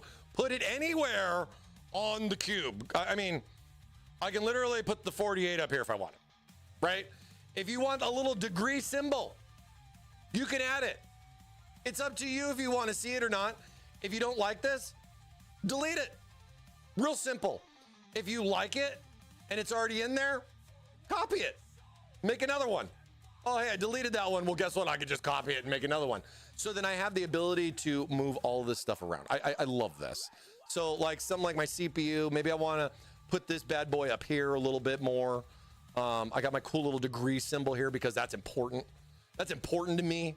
And then I have this little icon that looks like it's a CPU. Now, maybe it's too big up here. So I'll come over here to, let's see, width and height. That's at 60. Let's go 45. Make it a little bit smaller, right? There we go. If I want to use the arrow keys to refine it, I can do that too. Think PowerPoint and you're welcome. So I have a lot of those features, but like I said, I would love a click option to be able to select multiple things, or even for the fact of the matter of being able to like kind of click drag the mouse and highlight a bunch of things. So stuff like that, I think we can implement going forward, but this is where it is right now. But we are really talking a lot about the freedoms of having that. I mean, I love how there's just like a cute little GPU icon right here. That's really cool. I can move these up here if I would like. I can put these anywhere I want. Maybe I want to take the GPU and I want to move it over here. Oh, this is another thing that I saw too. One sec. So like, say we'll do GPU, kind of line it up like that. We got the 48. Click on this, move that there. Little degree action. Get it right there. We got a little GPU, dude. Put that like right there. So then it's kind of like out of the way, you know. I mean, yeah, I gotta line it up. Yeah, I know. OCD, I get you. I get you. Now the degree thing needs to scoot over a little bit. I'll refine it with the keyboard. You know what I mean? Like I can sit there and play with it with the keyboard and everything. So you have a lot of cool little features with this. And then on top of all of that, like say for example, you want to change the color. So I'll just go here and then like CPU, let's just go blue. So then we can change that color and make that blue. Real nice and simple. Now, maybe our graphics card, because we're running NVIDIA, we want to go green. So let's get a nice NVIDIA green. Whoa. Get a little NVIDIA greenage in here. There we go. And then see, I love the ability to be able to kind of add in your own custom colors. Every single thing can have its own individual color. Now, here's another thing. So like you're saying like, well, Mike, I picked this green. I really like this green, but like, you're having me pick it on this box tail. I don't know what's what and everything, right? Here you go. take this little RGB thing down at the bottom, copy this, okay? Click on the 48, click on the color, highlight this, Control V, done. Exact same color, multiple things. All right, so smarter, not harder. That's what I always like to say. Want that same blue? You ever put beer in a PC, bro? Click on that, click on this. It's really not that bad. I think more features will be coming in the future to make this even simpler. But this is what you got today. Oh, there's also some other things too. Like if I want to change the data name and like if I wanted to have GPU in there with the 48, I could do that too. But if I want the GPU or whatever it would be, I probably got these mixed up. But you know what I'm saying? Like as far as whatever I want, I can kind of play around with that. You can even enable like the C if you want to say, have it say Celsius. But you know, you can also do those kind of little fun little things. Now, this kind of goes with everything else as far as whatever you have right there. Say now, gosh, where do I go? There's so much. So now with the objects that I have, I've moved around what I already have. But then I want to add more, Mike. What do I do? So like say I want to come in here. I want to throw in a fun little text message. I'm going to click the text. I'm going to click add object. When I add object, it's going to make a new thing, which popped up. It's kind of small right here, but it just says add text. So then I can put in here and I can go waffle on, right? Font size. Let's blow this up to 60. Let's get a nice little waffle color in here. Get a nice golden brown, right? Like that. Let's put an exclamation mark there on the end. Let's make it bold. And then now we have this little icon thing right here that says waffle on. And I can put this anywhere I want on my screen and do just about anything that I want to do with it, right? So, and then if I want to change anything, all I gotta do is click on it and then I can go back in. I can change the font to whatever you want. There's a lot of options in there, if you get me. So you can go in there and you can pick that. I even like how there's a center horizontally option for the alignment. You can also center it vertically. So if you want it, you know, just right in the middle, you can do right in the middle. Or if you want to kind of get it like right here and then be like, boom, perfect in the middle. There you go. Once this is all done and you've done all your objects and you've added your stuff, you can go right here and you can click save, but it's going to tell you that the current one is already in use because you made one without the stuff that you added and without the colors that you changed. So maybe you want to title this one like Waffle Man 1-1 or something like that, right? Something to differentiate it from the other one that you made, and then be able to go back here and then now see in the list, I have both the standard one as well as the, oh, well, here, let me click on a screen. And then I can then just switch it just like that. And I can do my own fun stuff there and be able to kind of configure and set up each individual screen the way that I want to set it up, right? Oh my gosh. Oh my gosh, you guys. And of course you can also delete these. And from what I've understood, you can put a crap load of these in here. There's not like a limitation of 10. I honestly don't know what the limitation is, but it's a lot. We'll see if somebody finds out how many they can put in here, right? If I go back into the edit thing and like say, all right, so you have an option for text, you have an option for data, which data is going to be like your CPU temperature, GPU, clock speeds, usage, power, memory. I mean, this is the list of stuff that you can set, right? There's a ton of things. Day, time, week, your download speed.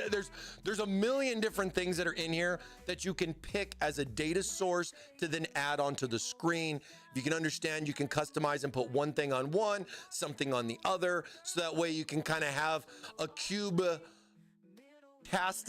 type of real-time monitoring or something like that set up there with the data points. Now, say you want to do a donut chart, right? Oh, here, let me hold on. Let's delete this. Let's not get ahead of ourselves. We'll take that object out. Let's say we want to add a donut chart. We got a cool little donut chart right here. I can go in here and then this is going to be my CPU temp, my GPU temp. I can come in here and pick the colors. I can do anything that I would like to do, I have a start, an end, and a background. So like say if I just want the background color to be white and I want the end color to be like, say like red, because I'm like, oh scary, it's too hot, it's too hot. We can do something. You get like a cool little gradient there, you know, as far as if like that stuff goes up, you know what I mean? And that is another thing that you can put just about anywhere in here as well, right? There's a stacked bar, and you can set a little stacked bar. So like if you want a little bar thing and you want this little bad boy road going left and right, it can do a lot, guys. It can do a lot. I'm just going through the different modes so you can understand. There's a status chart if you guys are into graphs. You guys are real big into graphology and you want to cube it up with some graphage. You can go in and do stuff like this, and it gives you that cool little graph wave pattern. Maybe you want to slap that on a different screen or something like that. It's got a lot of those types of features. And then one of my favorites that was added in here that I honestly kind of didn't really understand what it was the icon option. So like this is kind of like thinking like layers. Again, PowerPoint, guys. Think about it like that. So I'll click add object for an icon. Now then the icon, it's gonna pop up. It's just gonna be a little box here. You know, it just has a little icon on it, right? So now I'm gonna go select the icon. Let's go back to, let me see where I got my emotes at. Let me see. So like right in here, right? Here's like all my emotes that, you know, we make for the stream. Like my Steve ones and all that stuff. Here's my big waffle. So here, let me just pick the waffle. And then what you're gonna see is it's gonna integrate that icon right in there. Let's go and let's make this bad boy bigger, fatter, juicier. But then I can go in and I can literally add an emote. I can add any object into here and then kind of use this to overlay, like num num num num num num num. You can do all these kind of things, and it's really cool because it's all fully transparent, and it just overlays over the top.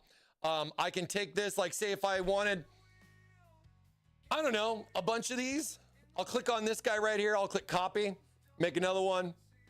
Maybe I want him to have waffles for eyeballs. Do something silly like that. You know what I mean? I can copy those things. I can add new things. I can do all kinds of funny stuff that I want to do with that. I really like the icon feature. This is really, really neat. You also have a transparency ability with it too. So like if I came in here and like say I wanted to throw in, let's do a Steve. Let's put a Steve in here. And we'll blow this one out. We'll go like 80 by 80 with this, and we'll throw a big Steve. We'll throw Steve in here, right? And we'll put him in here going waffle on, waffle on. And I mean, you can just do this, right? And then say like this one, where we're gonna save this one as a new one, right? So we don't disturb what we had before. Waffles for eyeballs. And then this one's gonna save. And then now we're gonna have 3 different versions of it. This one, of course, having the waffle. You can again click apply to all screens and click on this, and it's just gonna apply the same thing across the board to all of them. And then you're gonna get this. You're basically gonna just get the cool little waffle screen all over the place. And then you gotta rotate it and adjust it and do what you gotta do, you know, to make it happen. So there's a lot of really cool features that you can do with the adjustment or the editing with the particular image that you have there, as far as what you did. Now, let's see. Gosh, what else? What else with this? Any questions? There's a lot. This is a lot. But any particular questions on any of this, or asking about like, can I do this or that or that or this? Because I think the waffle timer is almost up. Yeah, giveaways are closed. Let me reopen the waffle really quick. I saw that just ended.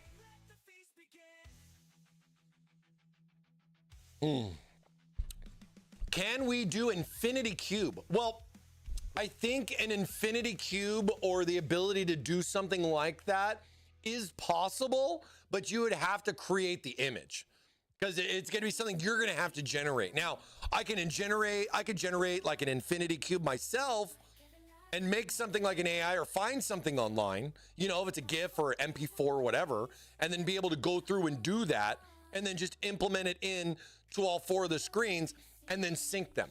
Because the ability of putting in something, because we've been talking only about static images right now, because that was kind of where I wanted to start. But then you would have a sync feature to then click that, so all 4 screens would then sync and all start at the same time. Like one of the things that I ran into a lot was with my little waffle guy, because when I would do this and I'd say like I clicked on one and then I added to the other, they all started at different times, right? So then if I go and I click the little sync feature, it just boom, resets everything, and then they all start at the exact same time. So kind of neat stuff. Mike, can we add pancakes to the cube? You know, as square as waffles can be, you can put circles in there. Granted, my waffle is a circle that does look like a pancake. So even though I'm a big fan of waffles, yeah, you can add pancakes too. Just don't tell Box I said that, okay? He's probably not here. He can't hear me anyway, so. I do enjoy a good pancake every now and then, but waffles will always be my bread and butter.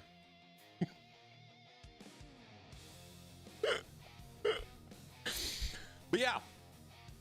Why is dark not spelled with a C? Because you can't see in the dark. Ah, that's right. That's right. Dude, what is with my Gandalf thing's acting up again? Oh, God, that Gandalf thing's being a pain in my butt. I thought I fixed it. But yeah, you have the ability to play around. Oh, crap. I don't want to delete that. Don't delete that. But there's a lot of different things that you can add in here. And you know, one of the things to kind of bring up too was like these little icons, like the little GPU and CPU. That's just stuff we found on the internet and just implemented in there, or things that we use, you know, on our own side. So you can make your own little icon for what you want your CPU to look like. You don't have to spell CPU. You could have just like, you could have a waffle next to it and know that the waffle means CPU, and put a pancake in there for the GPU or something. You know, you have all of those abilities. It does a lot. It does a lot. Mounting options for 6-inch screen and other Thermaltake cases like this. Yeah, I don't know if we're going to go back on the Series 500 and do more with it. I really don't think so, but always a possibility. But I totally feel you on that. I know. I totally know what you mean, because that screen was small. That screen came from an RGB, or I'm sorry, it came from a RAM cover initially that got integrated into smaller cases, and they kind of started throwing that into some of the bigger cases. And we're like, wait a minute, the screen's a little small. So, you know, we were pushing for them to do a bigger one. We do, I mean, very recently have integrated in a 6-inch screen. We got more screens coming, but as far as what we're gonna do, like, I don't know how far back we're gonna go. And I'm not just talking series, I'm talking a lot of different cases, a lot of different stuff. I mean, look at Tower 300, 250, and all those kind of things. I mean, you can't fit a 6-inch screen there, so that kind of makes more sense for me with that. But I can see how I saw how popular screens were coming years ago, and it takes a while for implementation. But I feel you on that. Trust me, I do. But I don't see it. I don't see them going back. I'm just being honest. If we do, maybe we will. But I honestly don't know right now. You know what I mean? I honestly don't know right now. But I'd like to see them doing more. I mean, granted, this is about an AIO cooler, but we have that other screen for those specific, because it's only for 2 cases right now, because it is new, to be fair. But then like other stuff coming up, you know what I mean? Like, what are we gonna do with other things? Are we gonna like, and it's like I think about it in like so many different ways, right? I go, well, if they already bought a screen and then we make a bigger screen for the same one, they're gonna feel really reluctant on buying the first one, you know? So I'm just like, I don't know, that's a tough decision, you know what I mean? But either way, you know, stuff changed. I mean, I could say the same thing about RGB, where we had quad fans with those controllers and how that controller changed and all the other stuff changed then going forward with that. And a lot of stuff got better, but then there were some tough times. There definitely was some tough times with it. Can you do screen mirror on Cube like with the TT Tough Liquid Ultra to display what is an active window or desktop? So that live preview feature that we had with 2.0 has not been implemented into 3.0.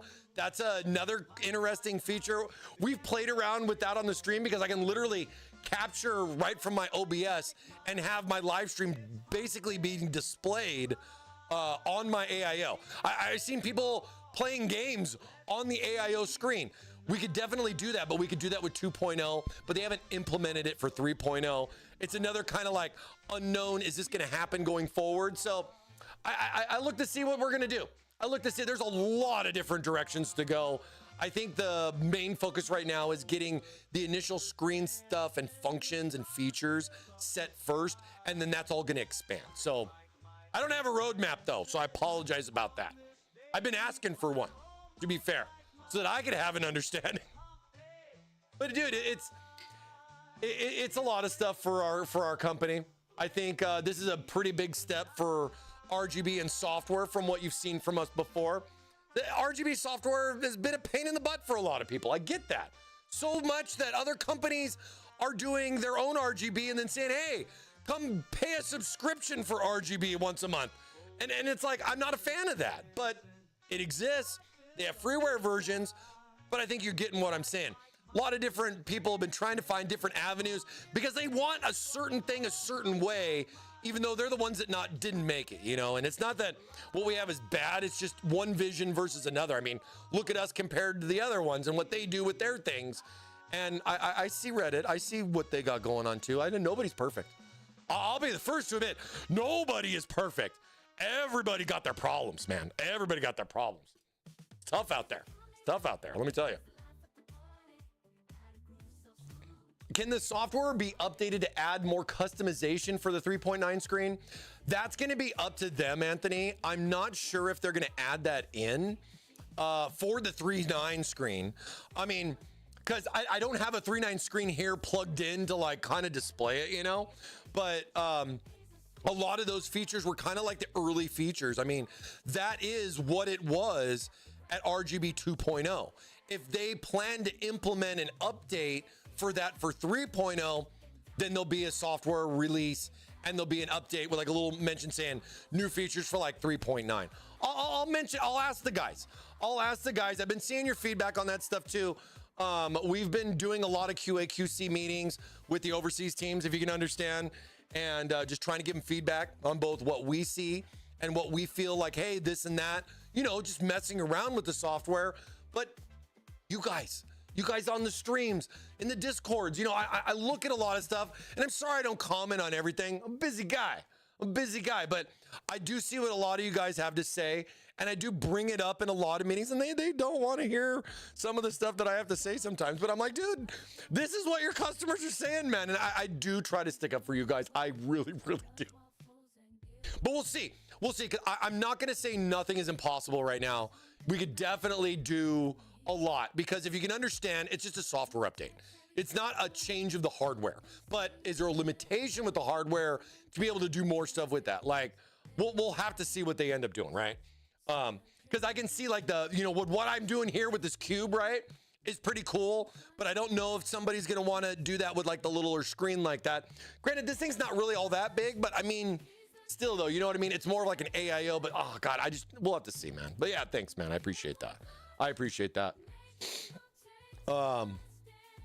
So then, yeah, different options, different features, colors, fonts.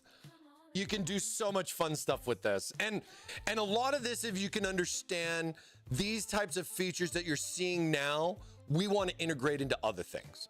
We have other products coming out. We have new AIOs coming out that are going to get this same similar treatment. And then we have to really consider how far back we're going to go, or what we're going to end up doing with some of the other products that are out there. If you talk like legacy stuff to just other things, dude, some of these things have been out for years now, guys. And it's like, I don't know if they're going to go that far back. But again, the decision will need to be made by somebody. And we all know who that's going to be. That's going to be the big boss, Kenny. But, you know, I got him on speed dial, and I like to throw him a thing or two. So, you know what I mean? You know what I mean? And he appreciates it too. He really does appreciate it, guys. But a lot of this, I think there's going to be so much more to add, and it's going to take months. It's not going to take weeks. It's going to take months, but at least from where we're at with what we got today, with this being a whole new, like totally separate software, right? This is a whole new software, more or less specifically for MINECUBE today, as well as a 6-inch screen, but this is going to support other things coming out going into 2026. So consider that, right? All right. You know what? I think we've talked enough about cubes, and we need to talk about, well, I guess we're still talking about cubes. We got to talk. Good coming in with a tier 2 for 49 months. Holy pancakes. Good 003 just resubbed for 49 months. The big 5-0 next month. Big 5-0 next month, dog. Wow, bro. Appreciate it, good. Maybe we need to throw some screens on a 200 mil fan for you, buddy. But yeah, this is a decent breakdown. I've been talking a good bit here on this. So this is kind of like your breakdown of what you can do. I got a little bit more to talk about and kind of go into some video stuff and everything to kind of show you guys some like video side of things. But we're going to waffle first, because I think it's about waffle time. So here it is. Have you gotten into on the waffle? Would you like to win a prize today? If you have not, exclamation marked pancakes. Exclamation marked waffle to get in on it. What are you doing? Get in on this giveaway. We have a lot going on, including a new grand prize. Butter toffee cashews. Butter toffee cashew. Ooh, that sounds good. I love cashews. Oh my God, I love cashews. Holy cashews. All right, here, let me switch over real quick. Let me set up the waffle here.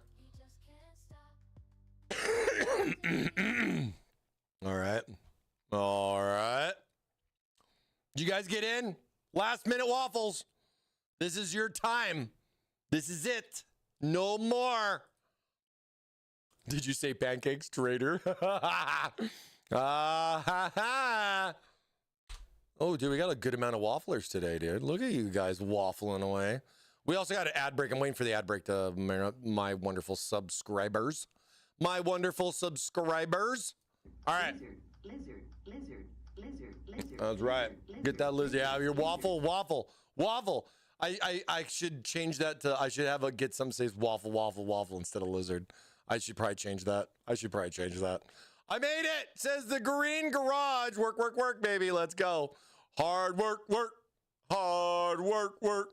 Get in on the waffle. Waffle it up. Here's your waffle countdown. 10, 9, last minute waffles, Mustang Fishing. 7, Waffles. 6, Waffles with lots of syrup. 5, waffle. 4, 3, 2, 1. All right. I'm the waffler. Bad guys are history. Oh, I freaking love that one. All right. Alrighty, Roo, says one of my friends almost every time. Yep. You guys ready? I want bananas on my waffles. Bananas? Me too. I love bananas on my waffle. I want bananas on my waffles. I want bananas.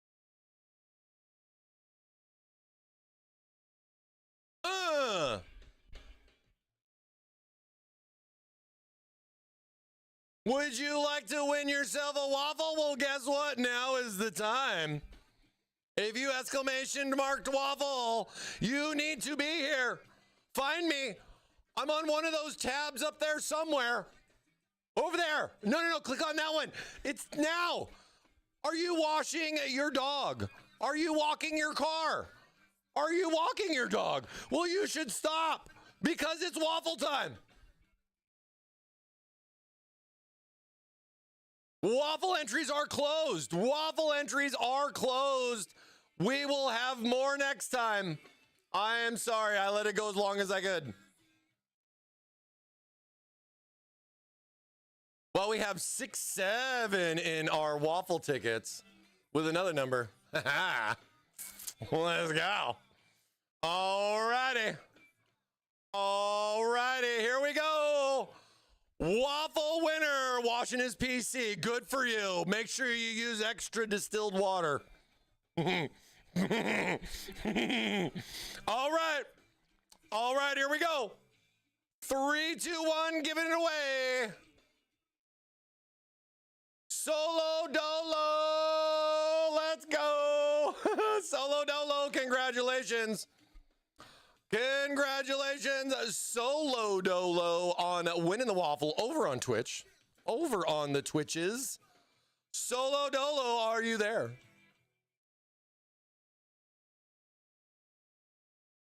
Longtime waffle watcher. Definitely a waffle man. Or waffle lady, I forgot. You know what I mean. A waffler, a dedicated waffler. Come on, Solo Dolo, where are you? I'm up here. Click on the link. Click on the tab. You gotta type in the chat. I'm here. I want your waffle. I've come for your waffle. No, he's not a bot. He's not a bot. I know who he is. Oh no, he could be walking his car. Please, I don't want to re-roll you. Solo Dolo. We'll give him a time. Gotta give everybody time. I try to do the best I can to give everybody time. He could have a mouthful of waffles right now and has no idea. You never know. It's a problem. Solo Dolo, are you there? I can't wait forever. I can't wait forever. Is he in the chat? He's in the chat. You really found one, honey. I can't believe it. Gosh, I don't want to give it up. I don't want to. Come on. Solo Dolo, are you there? I'm going to have to give you a countdown, buddy. Diverse emotes. Come on, baby. Come on, baby. 5, 4, 3, 2, 1. Oh, come on.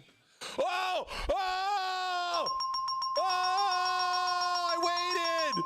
Holy crap, I waited! He's here! At the last minute! At the last minute! He was getting rid of his waffles! Congratulations, dude. I gotta give everybody a name. He says roll it. Let's go, baby. Come on, baby. Come on. Let's go, big prize. Big prize. Fan scoring your choice. Turn this down a little bit. Congratulations on winning your choice of a Thermaltake fan pack. Visit thermaltakeusa.com. Take a look at the fans that we got and get blown away on our OnlyFans page. All right, there you go. Go visit that OnlyFans page there, buddy. You got it. Congratulations on winning the waffle. Congratulations. There we go, dude. A new waffler every day. All right. All right. Need those fans to blow away. Well, we got some good ones for you with magnetic connections and lots of airflow. Get in on that. Oh, somebody's asked, well, what is the TT store prize? So, you have raised a valiant question. So the TT store prize we implemented last week. This is our new grand prize on our waffle wheel. If you land on the TT store prize, Thermaltake is going to give you a $200 store credit to thermaltakeusa.com to buy whatever waffle you want anywhere on the store, as long as it's in stock, because it's important. We have to have it. $200 thermaltakeusa.com gift voucher, whatever. You're going to get $200 store credit, baby. And it's up for grabs starting last week. And it's here. It's here. It's not going away. It's not a limited time. It's in the wheel now. All right. All right. We got one more. We got one more. My name's Jeff. Jeff 5237. Jeff 5237 over on Twitch. Come on, baby. No re-rolls. Wow, nice. He's here. Let's go, Jeff. Congratulations, Jeff, on winning the weekly waffle. He says spin it. He's gonna win it. Let's go. Let's go. Come on, baby. Big prize. Big prize. Ooh, powering up with your choice of a Thermaltake power supply up to 1,050 watts, dog. That is a fat prize. Get your ATX 3.1 on. Congratulations, Jeff, on winning your choice of a Thermaltake power supply. Take a look at the power supplies. Got any questions? Let me know. All right. All right. All right. All right. Okay. All right. So, if you guys didn't know, last week, we had something golden coming our way. We may not have gotten too much of it from the end of the stream there because stuff was just going crazy. But I did. But I did say that if we hit the golden kappa, I would offer an extra spin. And I told Scissaman last week that I would uphold that promise. So for that, and with all the love that Scissaman gave last week, I just cannot not give out more love and say the thanks back to Scissaman. So we're gonna do one more spin dedicated to Scissaman for all the love last week. So what I would like is to have everybody give me some waffles in the chat for Scissaman. Give it all you freebies. You guys got all those frees subs last week. Those ad frees, those extra waffle entries, man. Scissaman came in hot. Like a nice warm breakfast, baby. So this one's a shout out to Scissaman. Thank you so much for all the love. Cheers to you. Thank you guys all for being here. Appreciate you guys. 60% of the time, it works every time. Let's go. Let's go. All right. Now, if this lands on Scissaman, it's going to be just, it's destiny. Let's just be destiny. We'll see. We'll see how it goes. Are you ready? Hey, Tevin, thanks for the hydrate, man. Appreciate you. All right. All right, here we go. 3, 2, 1, go. Oh, Phoenix! Oh, my God. Back-to-back week waffle wins. Philanux coming in with the back-to-back. He won last week. Holy crap. It must be rigged. It must be rigged. Like a nice hot breakfast. Keep making them waffles. That's right, baby. We make them golden brown here on the channel. If you don't, check the VOD, baby. Philanux, where are you at, baby? You won again, man. You won again, bro. Mr. Luck. You need to go play the lotto, my friend. Grab a scratcher or something. Philanux, are you there? Everybody's adding you. I don't even need to do this. Come on. Where'd you go? Where'd you go? You entered. Come on, baby. Come on, baby. Philanux, are you there? You're drinking the wrong water. Gatorade. You better not be walking the car right now. You better not be walking the car. I'm giving him time. There is a cooldown. It's in my head. I have a cooldown. It's built in. Oh, no. I try to give people time, and then if I give somebody less time, then everybody gets mad at me. Oh, my gosh. I like, we should have a timer. Maybe we should just put a timer in just right from the get-go, right? But then it'd take too long. You know what I mean? I don't like re-rolling either, you know? And I get it. People got things to do. I appreciate my lurkers, my second screeners and all that. Cool down to 6 days. Oh, yeah. No, dude, as far as like cooldown goes, as far as winning, it doesn't matter. You can enter every week and you could win every week. It's RNG gods, my friends. It's the same system I've been using for 5 years. He could have gone home. He could be missing out on this. I don't know. Where is he? Where is he? I'm F5ing. Bill and Nux, where are you at, baby? 90-day cooldown. If you're that lucky, you're that lucky, man. I don't know what to say. I don't know what to say. Next week could be you. RNG gods, my friend. RNG gods. He went home. All right, we're going to have to give him a countdown. Trying to keep it fair. 1 year cooldown? Ooh, that's oh, there he is, everybody. The big waffle winner. Back-to-back waffles. Philinux coming in with another waffle win. What did you win last week? What did you win last week? I forgot. Did you get it? Well, let me see. Where's your email? Where's your email? Let me see. What did you win last week? I forgot now. Let me see. Where are we at? Oh, man. Congratulations. All right. He got some fans. Oh, my God. I went to help my mom and came back and just saw. GG's, baby. Let's go. All right. Shout outs to mom. Hope she's doing good, baby. Congratulations, Philinux. You say spin it. You're going to win it, my friend. Good luck to you. Finger is on the trigger. He's going to get diabetes with all these waffles. Diabetes. All right. What? So spin it. I love it. Good luck. Let's go. Good luck.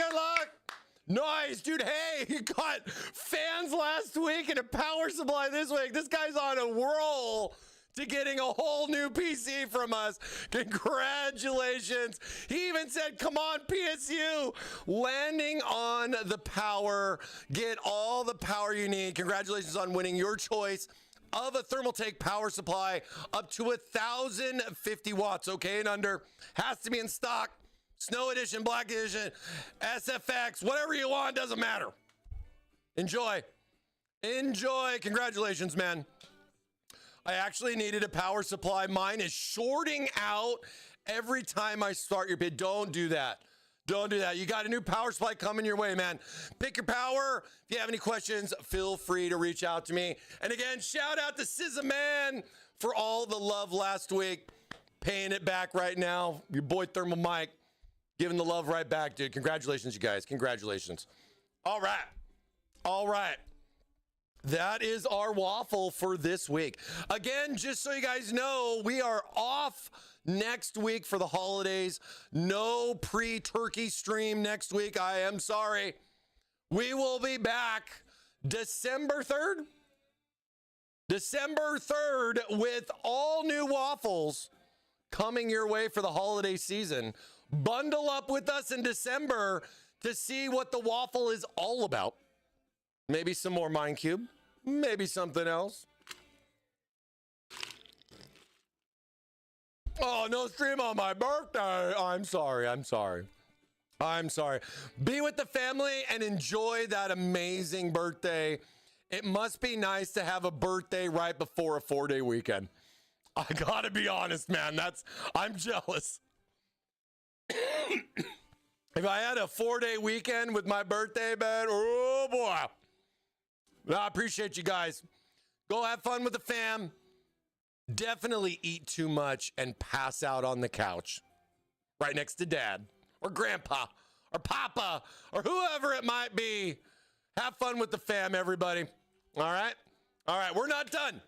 We are not done. All right. No worries, Philinux. Congrats on the waffle. Congratulations on that waffle. All right. Oh, man, I gotta love some Freebird, man. Holy crap. Oh, my gosh. All right, let's switch it up. let's switch everything up over here. We are getting back into our View 290 build, talking more about software animations and more with our new MINECUBE and TT LCD screen software. Hope you guys liked a little bit of a breakdown to show you some of the options that the software has to offer and a little overview on all the different features that are set in there for you to be able to have all the fun that you possibly can and get cubed up with us here at Thermaltake. We are truly excited for this, and especially for me, when I've been playing around with AI for as long as I have, I want one. I got some fun things in store, and I want to show you some of the fun things that I've already come up with already. So let me get everything set up here, and we'll get it going on for phase 2 of the stream. We're going to go a little bit late. We'll go a little late here today, but you know, hang tight. We've definitely got more in store. But yeah, the weekend is almost here, baby. We are halfway through the week. It is hump day. Stay cubed and get cubed here with Thermaltake. Be right back. I am going to go get everything set up.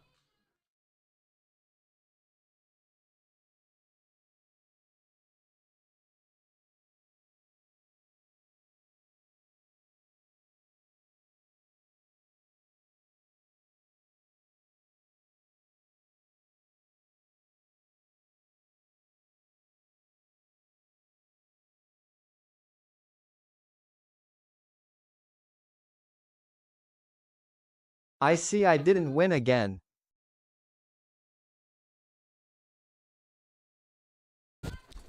Who said that? See, player, you keep waffling, baby. Keep waffling, baby.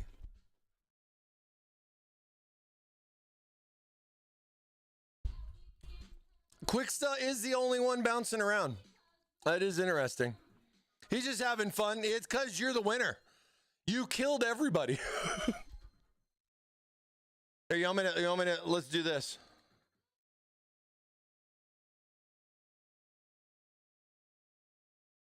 Let's change up the game mode. There we go. Change up the game mode here a little bit. We'll go into secret game mode.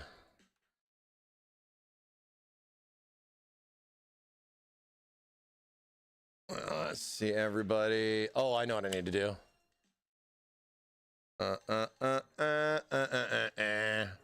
Put the snow on. Put the weather effects on there. There we go.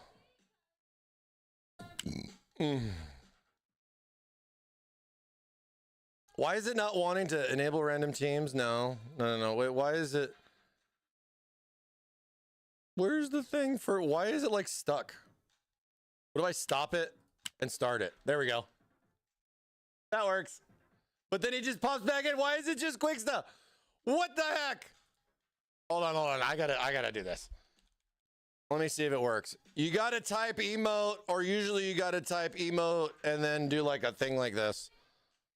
Yeah, there you go. Let's go. Come on, Thermaltake Live. Come on, baby. I got a big sword right here. Oh, I just threw it at you, quick stuff. Holy crap. But I'm over here in the corner getting beat up. What's going to happen next? Oh, leave me alone. Don't do that. Why? Don't touch me there. Why would you do that? Oh, see, yeah. Oh, see, I'm spinning around. Dude, keep that sword away from me. I'm still alive.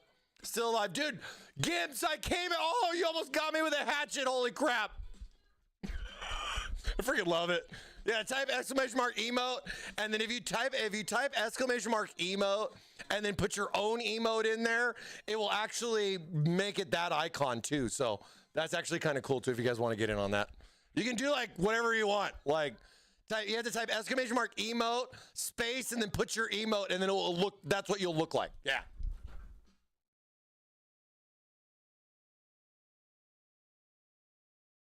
Still setting up. Almost done. I promise.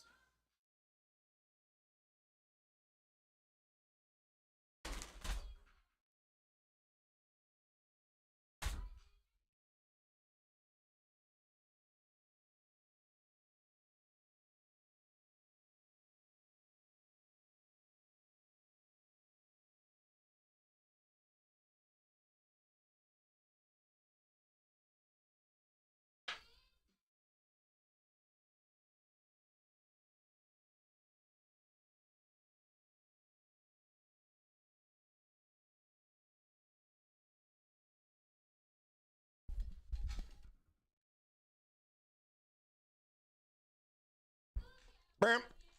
All right. Kind of set up. We're kind of set up here.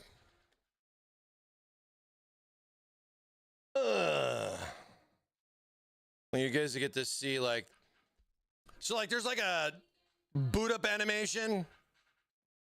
It's really clear. The one thing I gotta say is that the brightness on this, the color depth is 24-bit, 300 nit, 720 by 720p resolution screen. It really does pop inside the case. Updates. Oh, come on, bro. Updates. Oh, let me switch to the other one.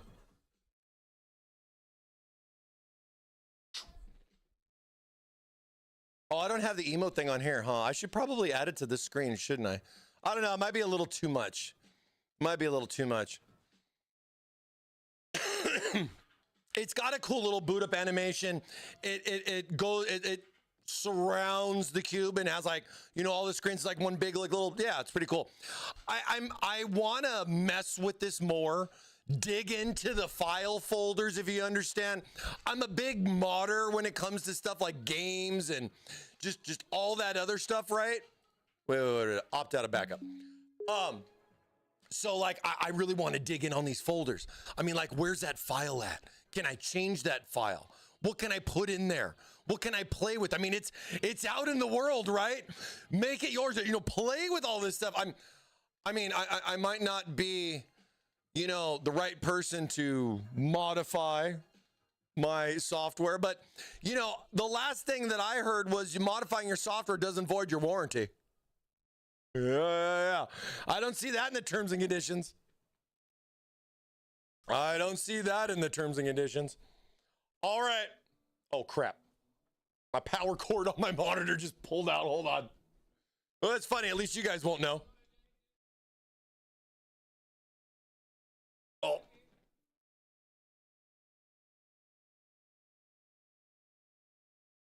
One second. Oh.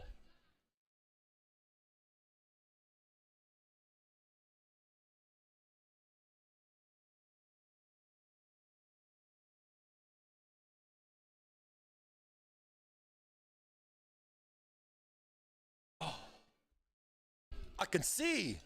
I can see. There we go. Over here. Where's our cube display?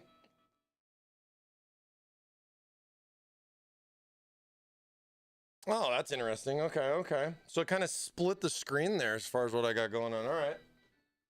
Take a look. Take a look here. All right. So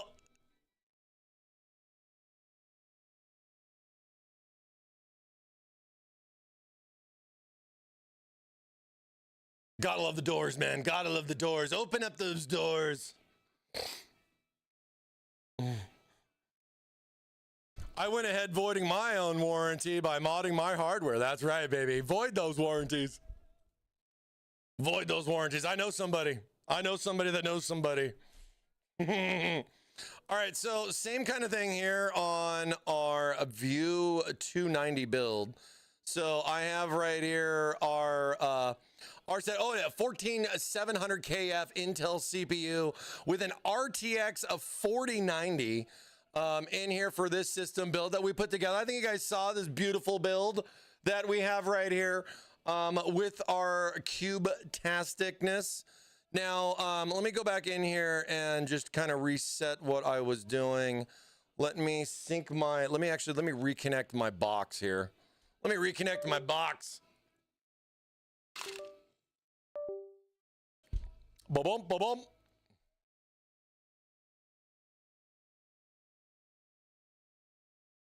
But then you lose airflow. All right. Okay. So that, look, did I get it? Oh, no, but it's not the first of the month. It is not the first of the month. How close can I get this, dude? Let me see here. Let me take the glass off, too. No reflections. Just want to try to see if I can bring it in. Gosh, how close can I get this? There. So right here, this is our MINECUBE Right now I've got ice cube animation that I made through Sora 2. You can see the little watermark right there. But, you know, just setting up something simple. This was all done with AI, and I can show you how. I can show you how.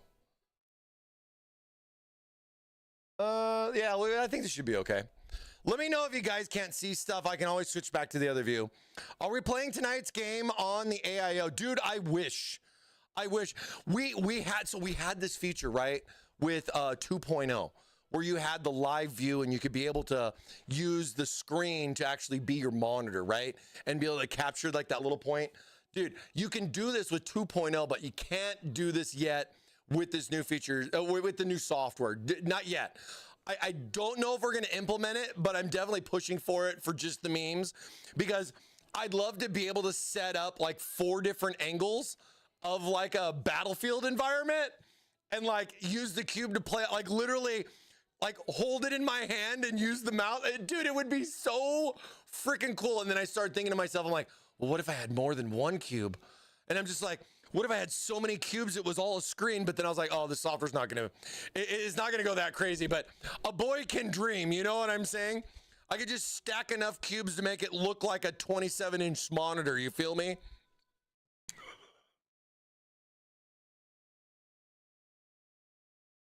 I think a lot of it, well, dude, that was early on. Some other features kind of updated it for fixing it, but I don't think they put a lot of effort into it or time after that. And I think they will if they implement and add it in over again. But yeah. Wait and see. Wait and see is the best I can say right now. I can't give any promises, man, because I don't know myself. You know, we're all going to have to just kind of wait and see what happens. You know what I mean? All right. So, say you want to add some videos, GIFs, something animated to your background. You're like, wait, you know, I get you can do pictures, you can do PNGs and all that stuff. But what about videos, Mike? Like, what can it do? How much can it take? How far can it go? Right? So with our new TT LCD screen software, can you run the Johnny Castaway screensaver on the screens? You can download any video that you want or take like a video clip and crop it and have like whatever you want, as long as it's the format. MP4, AVI, or movie. It'll support any of those 3 formats. And it's pretty easy to convert from something else to that. So I really, you know, I do a lot of it for the stream here, so I know it's not a big issue. But say you want to do some video animations. Say you want to put up something, you know, that you like. If it's personal, or maybe it's, you know, game related, or just something that you're like, oh man, I've had this and I want that. Even if maybe it's your own logo. Maybe it's just something cool like an ice cube. You got a variety of options that you can add in here. Now, speaking on what we talked about earlier on the stream, we had the ability to play around with all 4 screens separately. That is with the satellite display setting versus a unified display setting. So remember, the unified display setting is only the presets that are in the software. You can't add anything or edit anything at this moment. As far as what's going to happen in the future, I can't tell you just yet because I don't know what's going to happen, but we're cooking on it, okay? We're cooking. Give us a little bit of time. Let's see where this all goes, all right? It's just going to be an updated version, new software, you know, stuff like that. So, and yes, I am still on. Good to see you. Good to see you. Happy hump day. But yeah, say you want to do a little bit more. You want to get into video stuff or do something different with that. So you have the ability with the satellite display option, going off of the modes, switching to the 4 satellite display option to add in or integrate whatever you'd like, as long as it matches the format. Now, a lot of people have been doing stuff where, you know, like say I want to take this, let's say we apply to all screens. I came here to spend a good time with ThermalMike and the Thermal Homeboys. Waffles were always just a treat on the side. Waffle on, Dorian. Waffle on, brother. Good to see you. Good to see ya. Let me see. Let me do this. Let me do this. And then let me do this. Wait. There we go. There we go. I think that's close enough. I think you guys can see that a little bit. So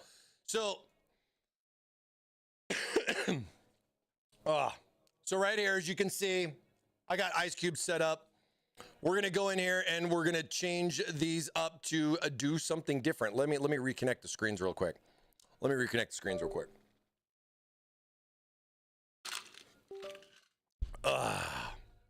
I am running the new version, right? Yeah, 124. Just double checking what I got going on here. Okay. So let's turn that off. We're on the single mode. We go and we switch this. Let's see. Are we getting functionality with this, or is it just still frozen on the ice cubes? Oh, okay. Let's see. And got stuck on the ice cubes here for a minute. Oh, another issue. Oh no, ThermalMike, what do I do? All right, well, let's take a look. Let's take a look here. We're just gonna resync our cube.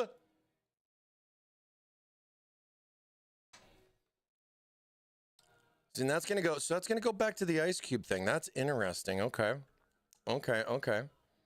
I might have to close and reopen the software here. Let me see. Because then, if it's all on this, what if I set that? I like how it does this too, and it kind of gives you like the little breakdown and stuff. But why is this one not wanting to update? That's interesting. Hold on, let me relaunch the software really quick. I hope I have all the Windows updates that I need. Oh my gosh, there's a total different system. It's like, you know, this is a system that we built, but I'm not trying to make excuses. Okay. So I'm just curious why the box is not wanting to resync. Let's go. Let's backtrack here. So it's not responding right now. Okay. Now let's do this real quick. Let's just do the good old turn it on and off and on again. I haven't had like a lot of issues necessarily with it.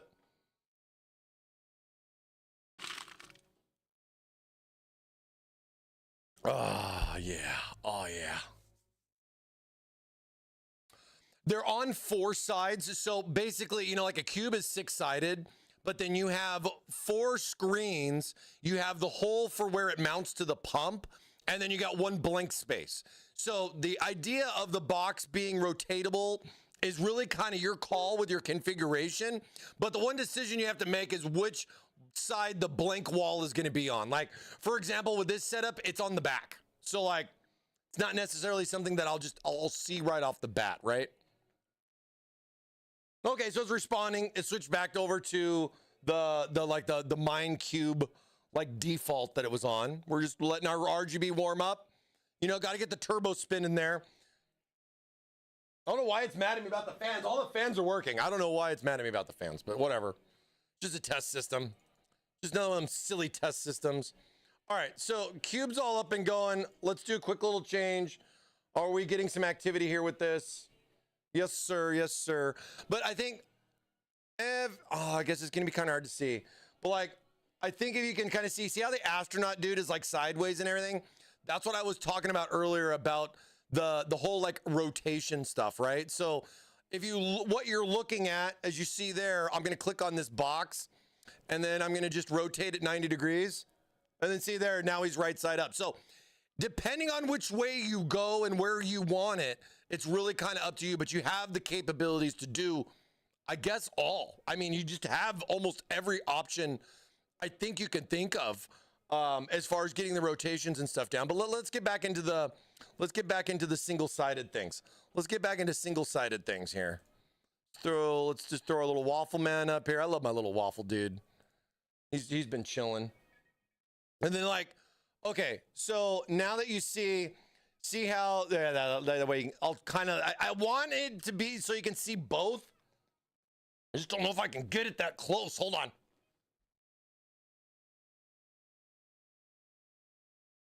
See how close I can actually get this frickin' thing. Ooh,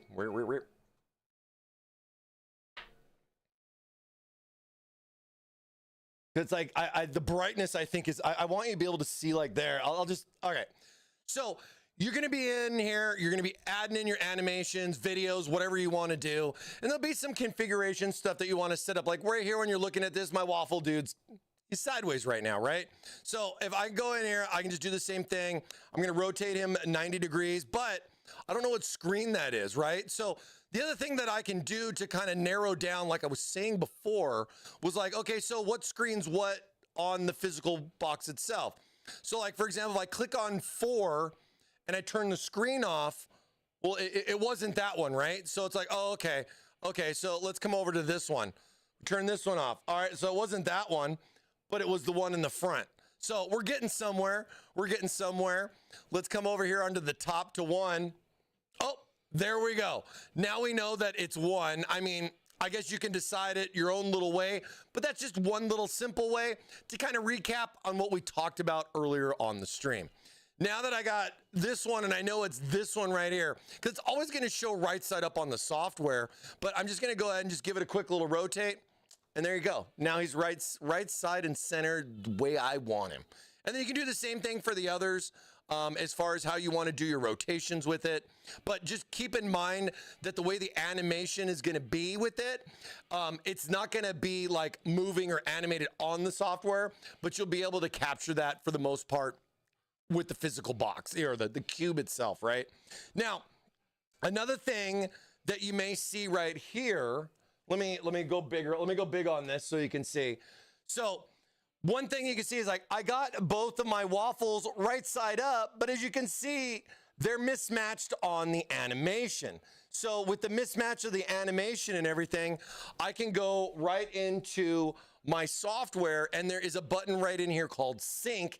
And this is where the sync button more or less is the biggest feature with that, because as you can see the waffles there, right? They're out of sync, but as soon as I click sync, you're gonna see that that's gonna put them in unison, and then now they're gonna do the exact same thing at the exact same time, more or less just syncing them up so you get that same fun animation, exactly the same, without having to worry about when to start, when to stop, and all that fun crap in between that drives a lot of us crazy.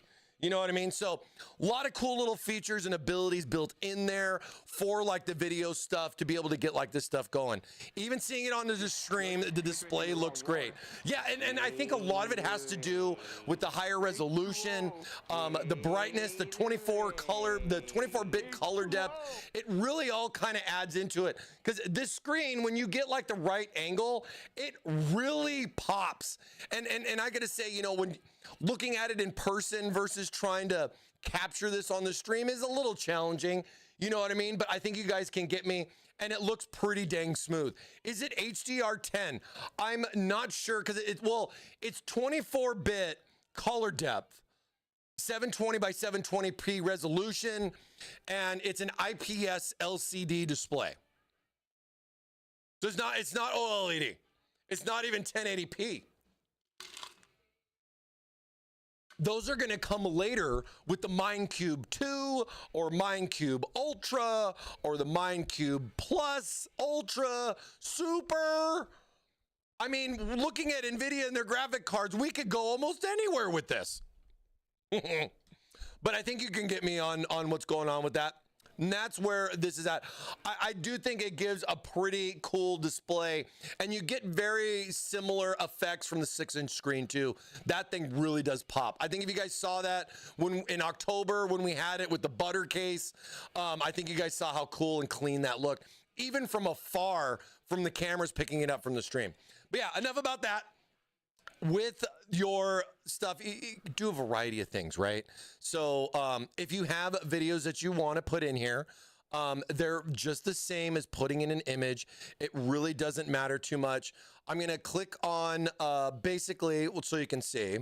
So I'm here on the 4 satellite displays, and I'm going to go here and I'm going to click the little plus icon.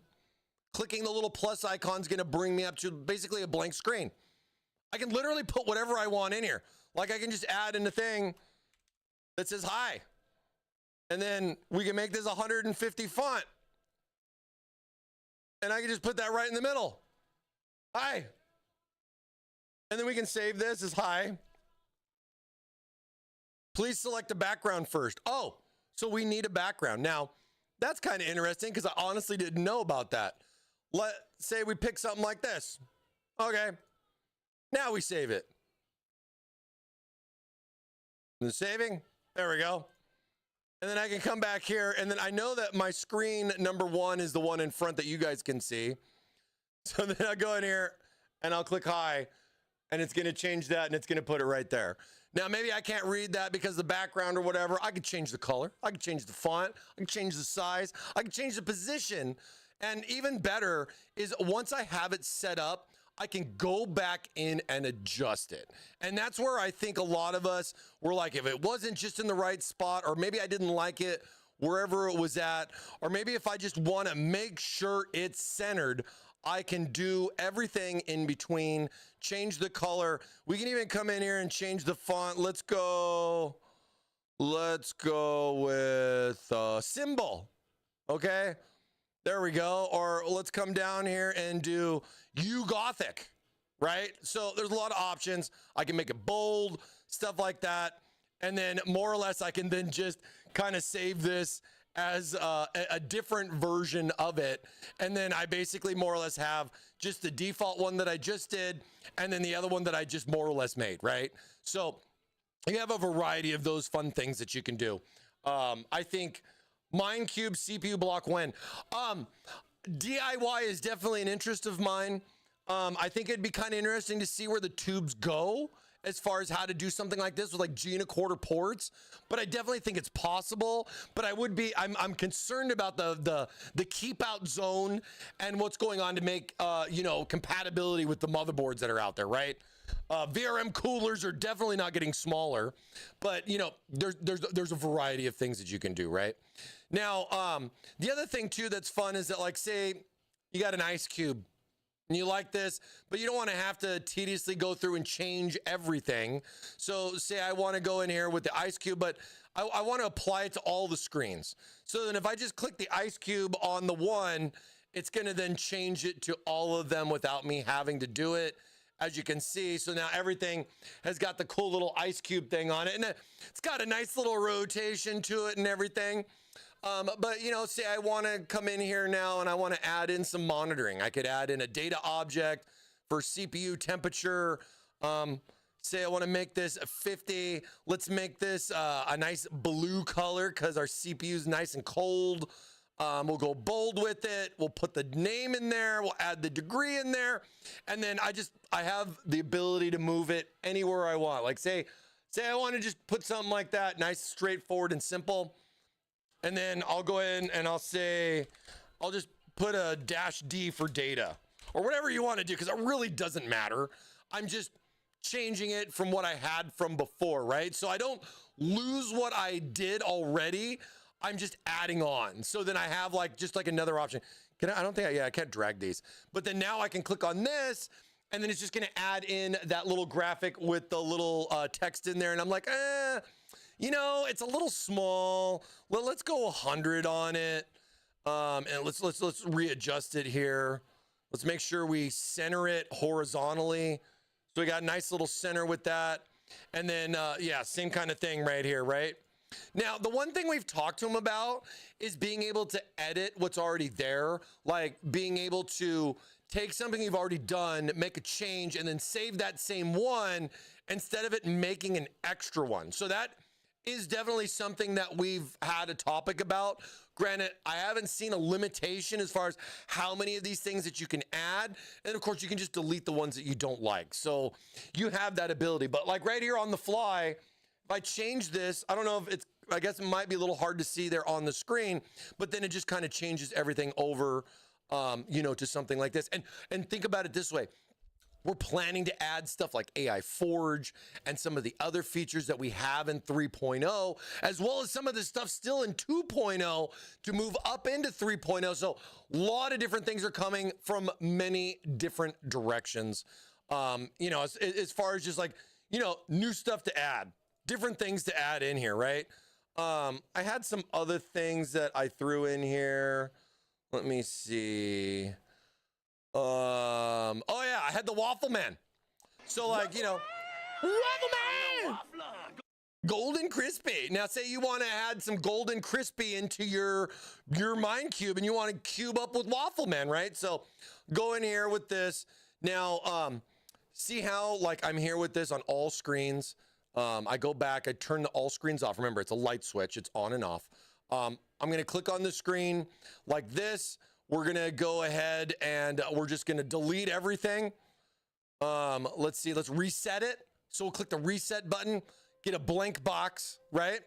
Now let's go select background. Let's add a new background. Let's add the Waffle Man in here. We're gonna do some croppage, because again, not widescreen, okay? That's probably gonna be the biggest challenge you're gonna have to face. Let's see, now does Waffle Man move to the right or the left? I am the Waffler, golden crispy, bad guys are history. Yeah! Yeah! So he kind of stays in the middle, right? So we're like, all right. So kind of keep a little, like say it like that. Let's try that. Gonna click that. That's gonna add that in there. I'm gonna put that in here, and then there you go. There's your Waffle Man right there. And then say we want to put in here golden crispy. Let's make the font like 80. Let's pick a nice waffle color. We'll take this and we put golden crispy.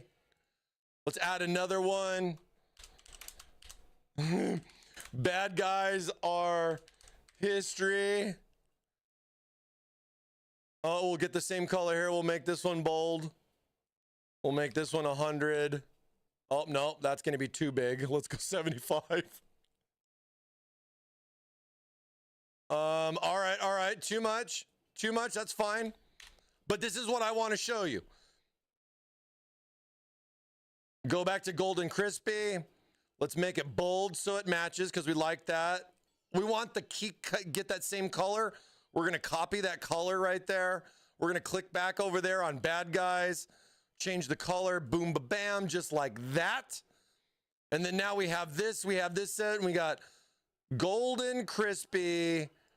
And then we'll put this down here, bad guys. And then here's the brilliance of this, right? Now, say you don't want to have to go through and do like all the different color settings and all that stuff. It's not too bad, right?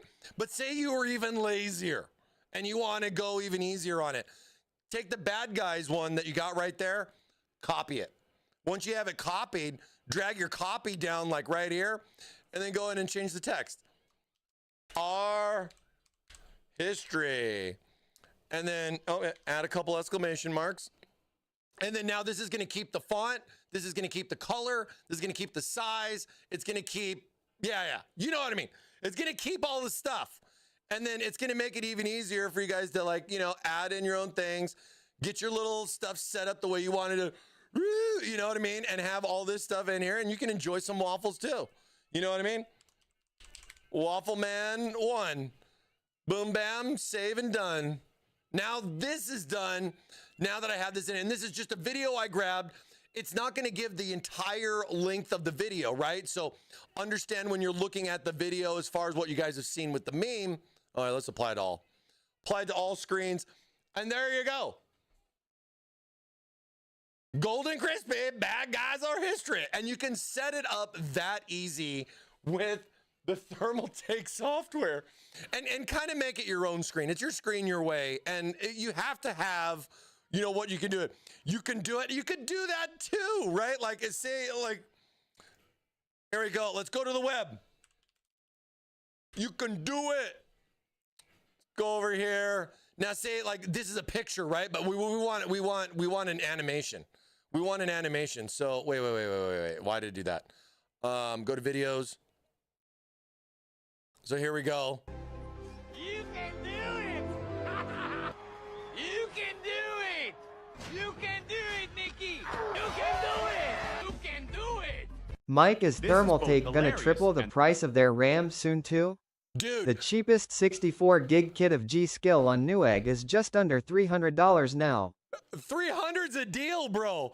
I saw RAM that I got that was $169 in April. It's like almost $500 now for a 64 gig kit. Good luck. I don't know if it's going to get worse or better. I think it's going to get worse. And the other thing, the big talk about the whole RAM price hike, GPUs. Why do you think NVIDIA stalled out the super launch? Guys, keep an eye on that stuff, man. If you're if you're like me and had a 32 gig DDR5 kit and you wanted to go to 64 gigs, but you didn't do the 4-stick thing because your $700 motherboard can't do 4 sticks anyways, and you had to just buy a whole new 64 gig kit, and you still got that 32 gig kit sitting around, put it on eBay, baby. Put it on eBay, take $50 off the price, and you're still getting like a full refund. And then some. And then some. All right, so say you got a video like this, right? And it's just the... Wait, what happened? Wait. So we got this. Let's see, can we download this? Let's see, this is where you guys got to start getting a little dirty with some of this stuff, right? Let's go to YouTube. You can do it. You can. Oh my God. Okay, so they don't have the ability to download this, but I think you guys know what I mean. You just have to find the video.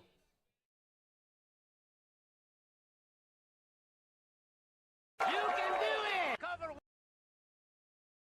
See, copy, because it's not going to take a link. You can't do a link. You know what I mean? I might have to add a thing in here. Dude, maybe because this is on Bing. I'm not trying to show you guys how to.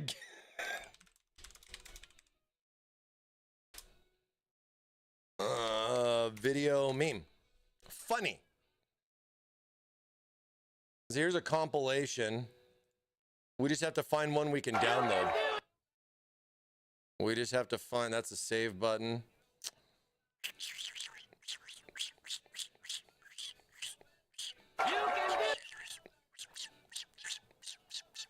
That's just saving a bookmark. Okay. You can do it too. I don't know if I want to go down that rabbit hole, but I think you guys know what I mean.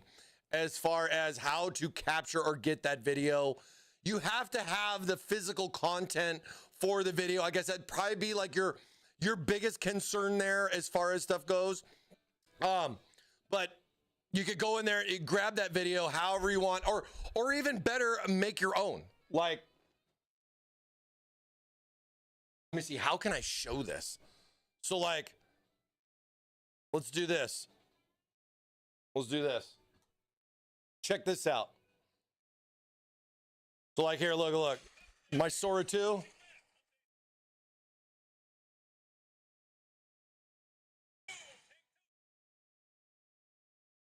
See, so I made a cool little like hump day thing like this. This is all with like Sora 2, right? Here's my ice cubes that I made. I've done a variety of other fun little things. A little waffle man. Doing like funny little silly things like this, right?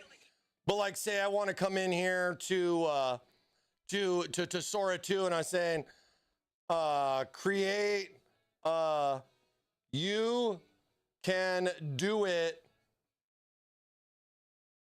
meme video. Let's see what it does with something that simple. So I'll sit there, I'm gonna let this thing sit and think about what it's doing. We'll see what it comes up with. Yeah, the cheapest 3D, yeah, I know, man. 64 gig kit is really gonna be the problem. YouTube might have an issue due to copyright. Yeah, no, I mean, I think you guys can understand where I'm going. Oh, hold on, let me switch the screen back. Sorry. I think you guys can understand where I'm coming from with like being able to get that content that you want to have with what you want to do, right? Let's see. I had another one that I wanted to add in here too. Go ahead and we'll reset this. Select a background. We're going to add a new background. This is a transparent stack of waffles. This is the stack of waffles I use on the intro, right? So I'll click on this. And I got this going on. Add success right there. Select that. Let's see how you have like this right here with the waffles. We'll call it stacks. We'll save this. And this was the other thing that I wanted to show you guys. I'll come in here like that, and I'll click on this, and then, yeah, if you take a look now on the screen, so here's a PNG image of just the waffle stack, and then you can see it basically just has no background to it. And then you can just apply that to all screens to do whatever you want to do with it. But it's really interesting as far as, you know, having some fun with that. And yeah, even the TT RAM is sold out, man. That stuff is going crazy, dude. RAM is crazy right now. RAM is so freaking crazy. Okay. Okay. All right. So there we go. There's a, well, wait, what? It didn't wanna. Why didn't it update? That one? Okay, that one's working. It's changing on the screen, but it's not changing here. So, couple of bugs still to work out, you guys. Couple of bugs still to work out. You know what I'm saying? Go back over here to my one. See, it's all just changed. I think it's I think sometimes it's like a save thing, like because I just added it as far as it popping up over here, you know what I mean? Like versus like you see on the screen it changed, right? Like you saw that it's still changing on the screen, but I think this interface is still a work in project as far as what it is. I'm curious if it's going to show full animation later, but I don't want it to take up the extra memory, if you know what I mean, because I don't want background, you know, stuff stacking up, you know what I'm saying? So I think that will be some interesting stuff with that. But like, when you look at this, the golden crispy, bad guys are history, it's not playing the full thing. You get probably about, I think it's like 7 seconds. I'm not really sure. Let's see. 1,000, 2, 1,000, 3, 1,000, 4, 1,000, 5, 1,000. Yeah, it's about 5 seconds. 5, 6 seconds is what you'll get. So consider if there's a part in a video that's longer and you want to capture just a certain spot, you won't be able to set like when the video starts and stops, but you can edit that video so that way it starts where you want it. So like you would edit the beginning of it, so that's where you want the animation to start. And then as far as where it stops, it's just gonna go like 5 or 6 seconds, and that's what you're gonna get. So think about that when trying to get that certain part, scene, funny thing. I mean, if it's Gandalf trying to stand in front, or when they flick the ring into the lava, you have your options there with that. But you have to have that content, you know what I mean? But as far as it going on the screen, there's no copyright stuff. I mean, it's your PC. No one's going to care. No one's going to know, man. You can do like whatever you want. You know what I mean? I also did another one in here too. Let me just, let's reset this. I did this one as well with AI. His little TT Thermaltake with some waffles. And then this one was kind of like in a loop feature, but little syrupy hot waffleness with some butter. And then having, you know, you can set something up like that.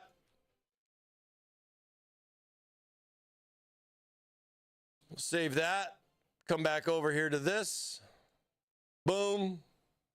Bam. There you go. And that's like, you get the full animation and everything. And like something that's going to be like in a loop like this will be ideal for, I think, a lot of these types of applications. Let me see. I haven't been looking at chat.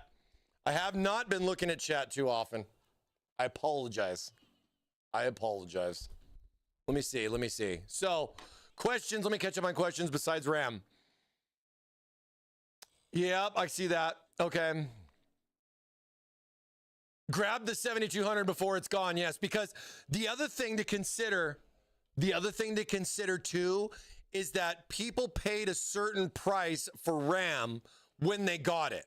Once that sells out, that price is going to go up because what they had for what they paid for that container is now gone. And the next shipment is going to be the big shipment that's going to be the bigger price, right? So take a peek, guys. Take a peek. All right. So let's see. Too late. It's going to say sold out. Damn, I should have been quiet. What is the Tough RAM Z1? That's $400. It's $480. Okay, let's stop talking about RAM prices. You're scaring me. Can you turn the cube into one big display out of the 4 sides, like having a bouncing ball go across it in multiple displays? So this was one thing that we've been talking about with the software team. This is something we wanted. This is not something that's been implemented yet, but this is something that we want. I want to be able to take I think about it like with Windows, right? You have your background, and with your background, say you have multiple monitors. Same thing. I run 4 screens at home for my monitors, right? And sometimes I want like those 3 displays to kind of stretch. Maybe this one a little bit different, but you want one big picture across all of them in a span type of situation, right? Not possible just yet. We're talking about it. We're pushing for it, but we don't have that. Oh, that's a bot right there. Get rid of him. Ban him. That's a bot. No, just kidding. But we want to be able to have something where I could take like one image like this, right? Be able to take like this image here. Let me move my camera back over. And say I want this across all 4. Now, I could take the image and cut it up, right? Like say, let's see, let me see. If I had something in here, I have a picture in here. Let me see.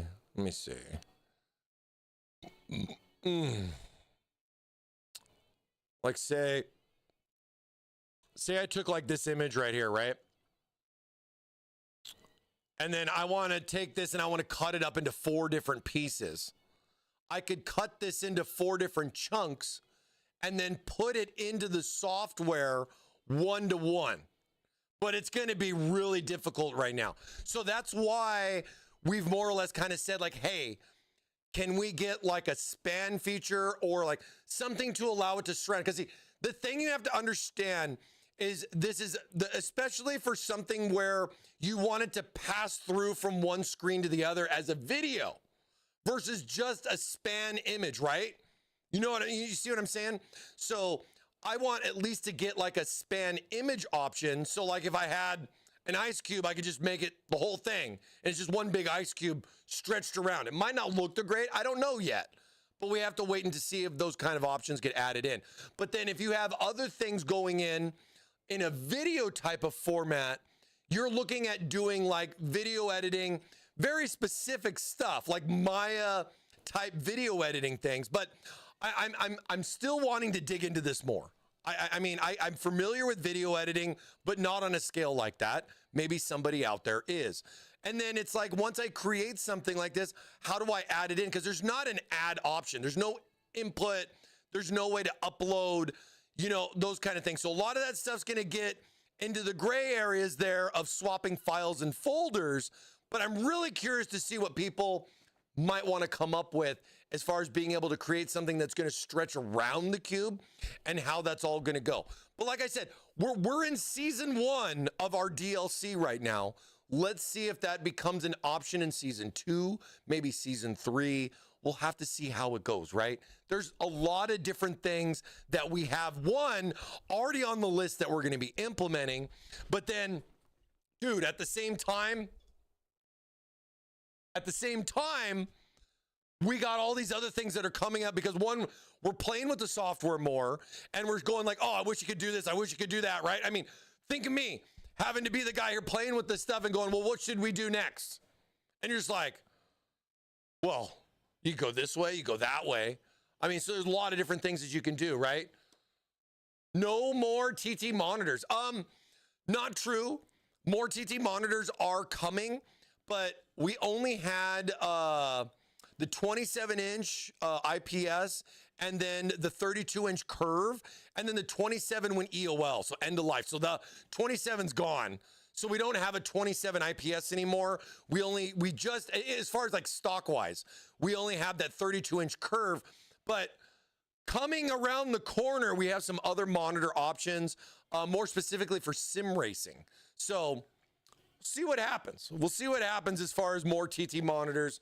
I mean, we literally just put monitors on a box and a cube, and that's kind of, I think that's what took the monitor team resources, you know what I mean?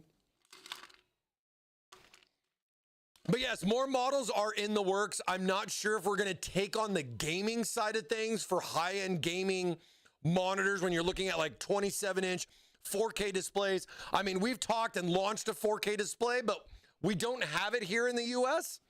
But there's some other monitors that we've talked about that have been publicly announced. So there's stuff like that that's out there. But wait and see. Wait and see. Because I think right now, besides the monitor arm, the only thing that's showing up on like the global page, right, is just this guy. So this right now is the only monitor. This is why I took the monitors off the grand prize list and added in a store credit option instead, because one, it doesn't hit too often, and two, I wanted it to be more custom, more of our style, the your mod your way kind of thing. But you know, it is what it is. But yeah, we're getting into a lot more. Like, let's see if I go over to Thermaltake on the global page. I think you can. Oh wait, I got to go to. Let me see. Gaming monitor. Too many things have the word gaming in the front. But then see, like, here's the 27-inch 4K.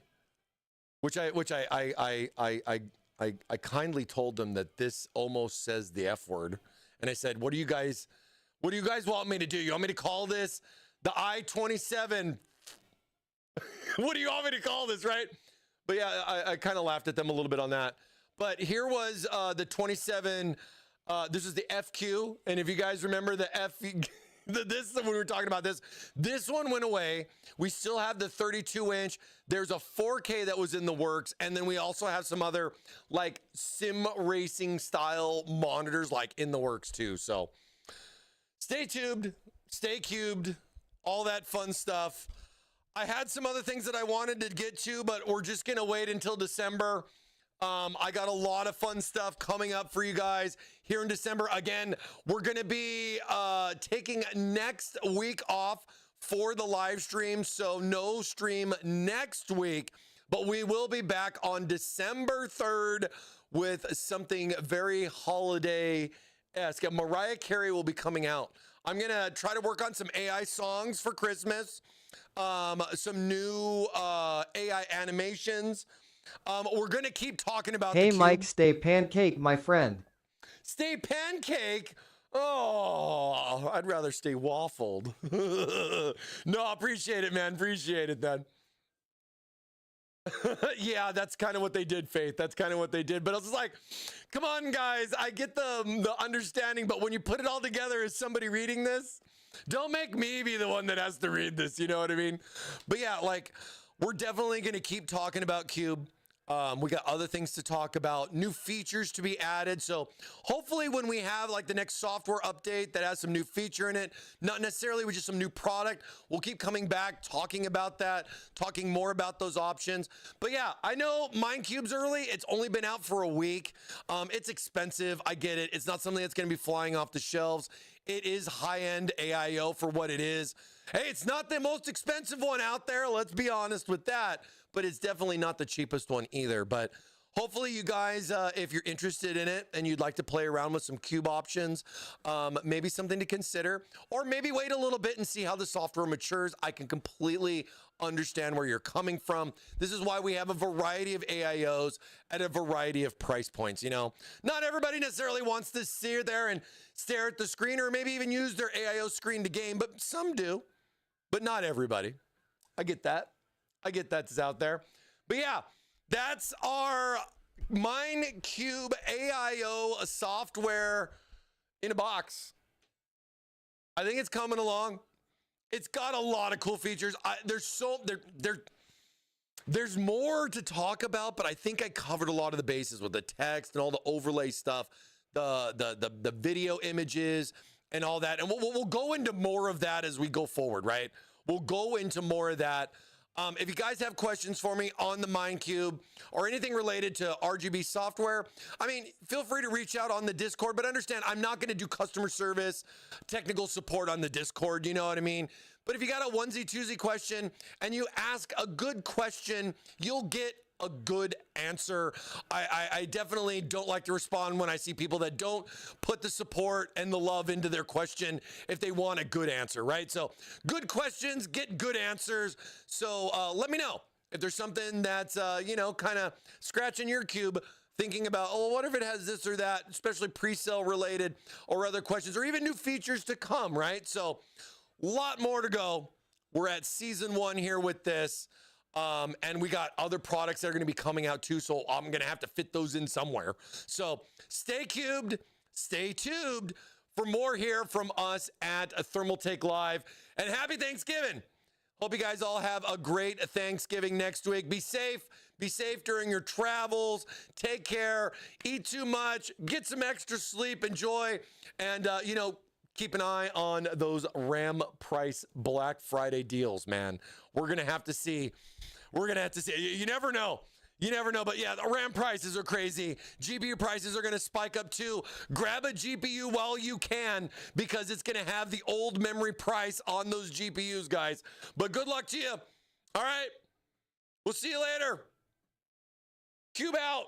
Bye.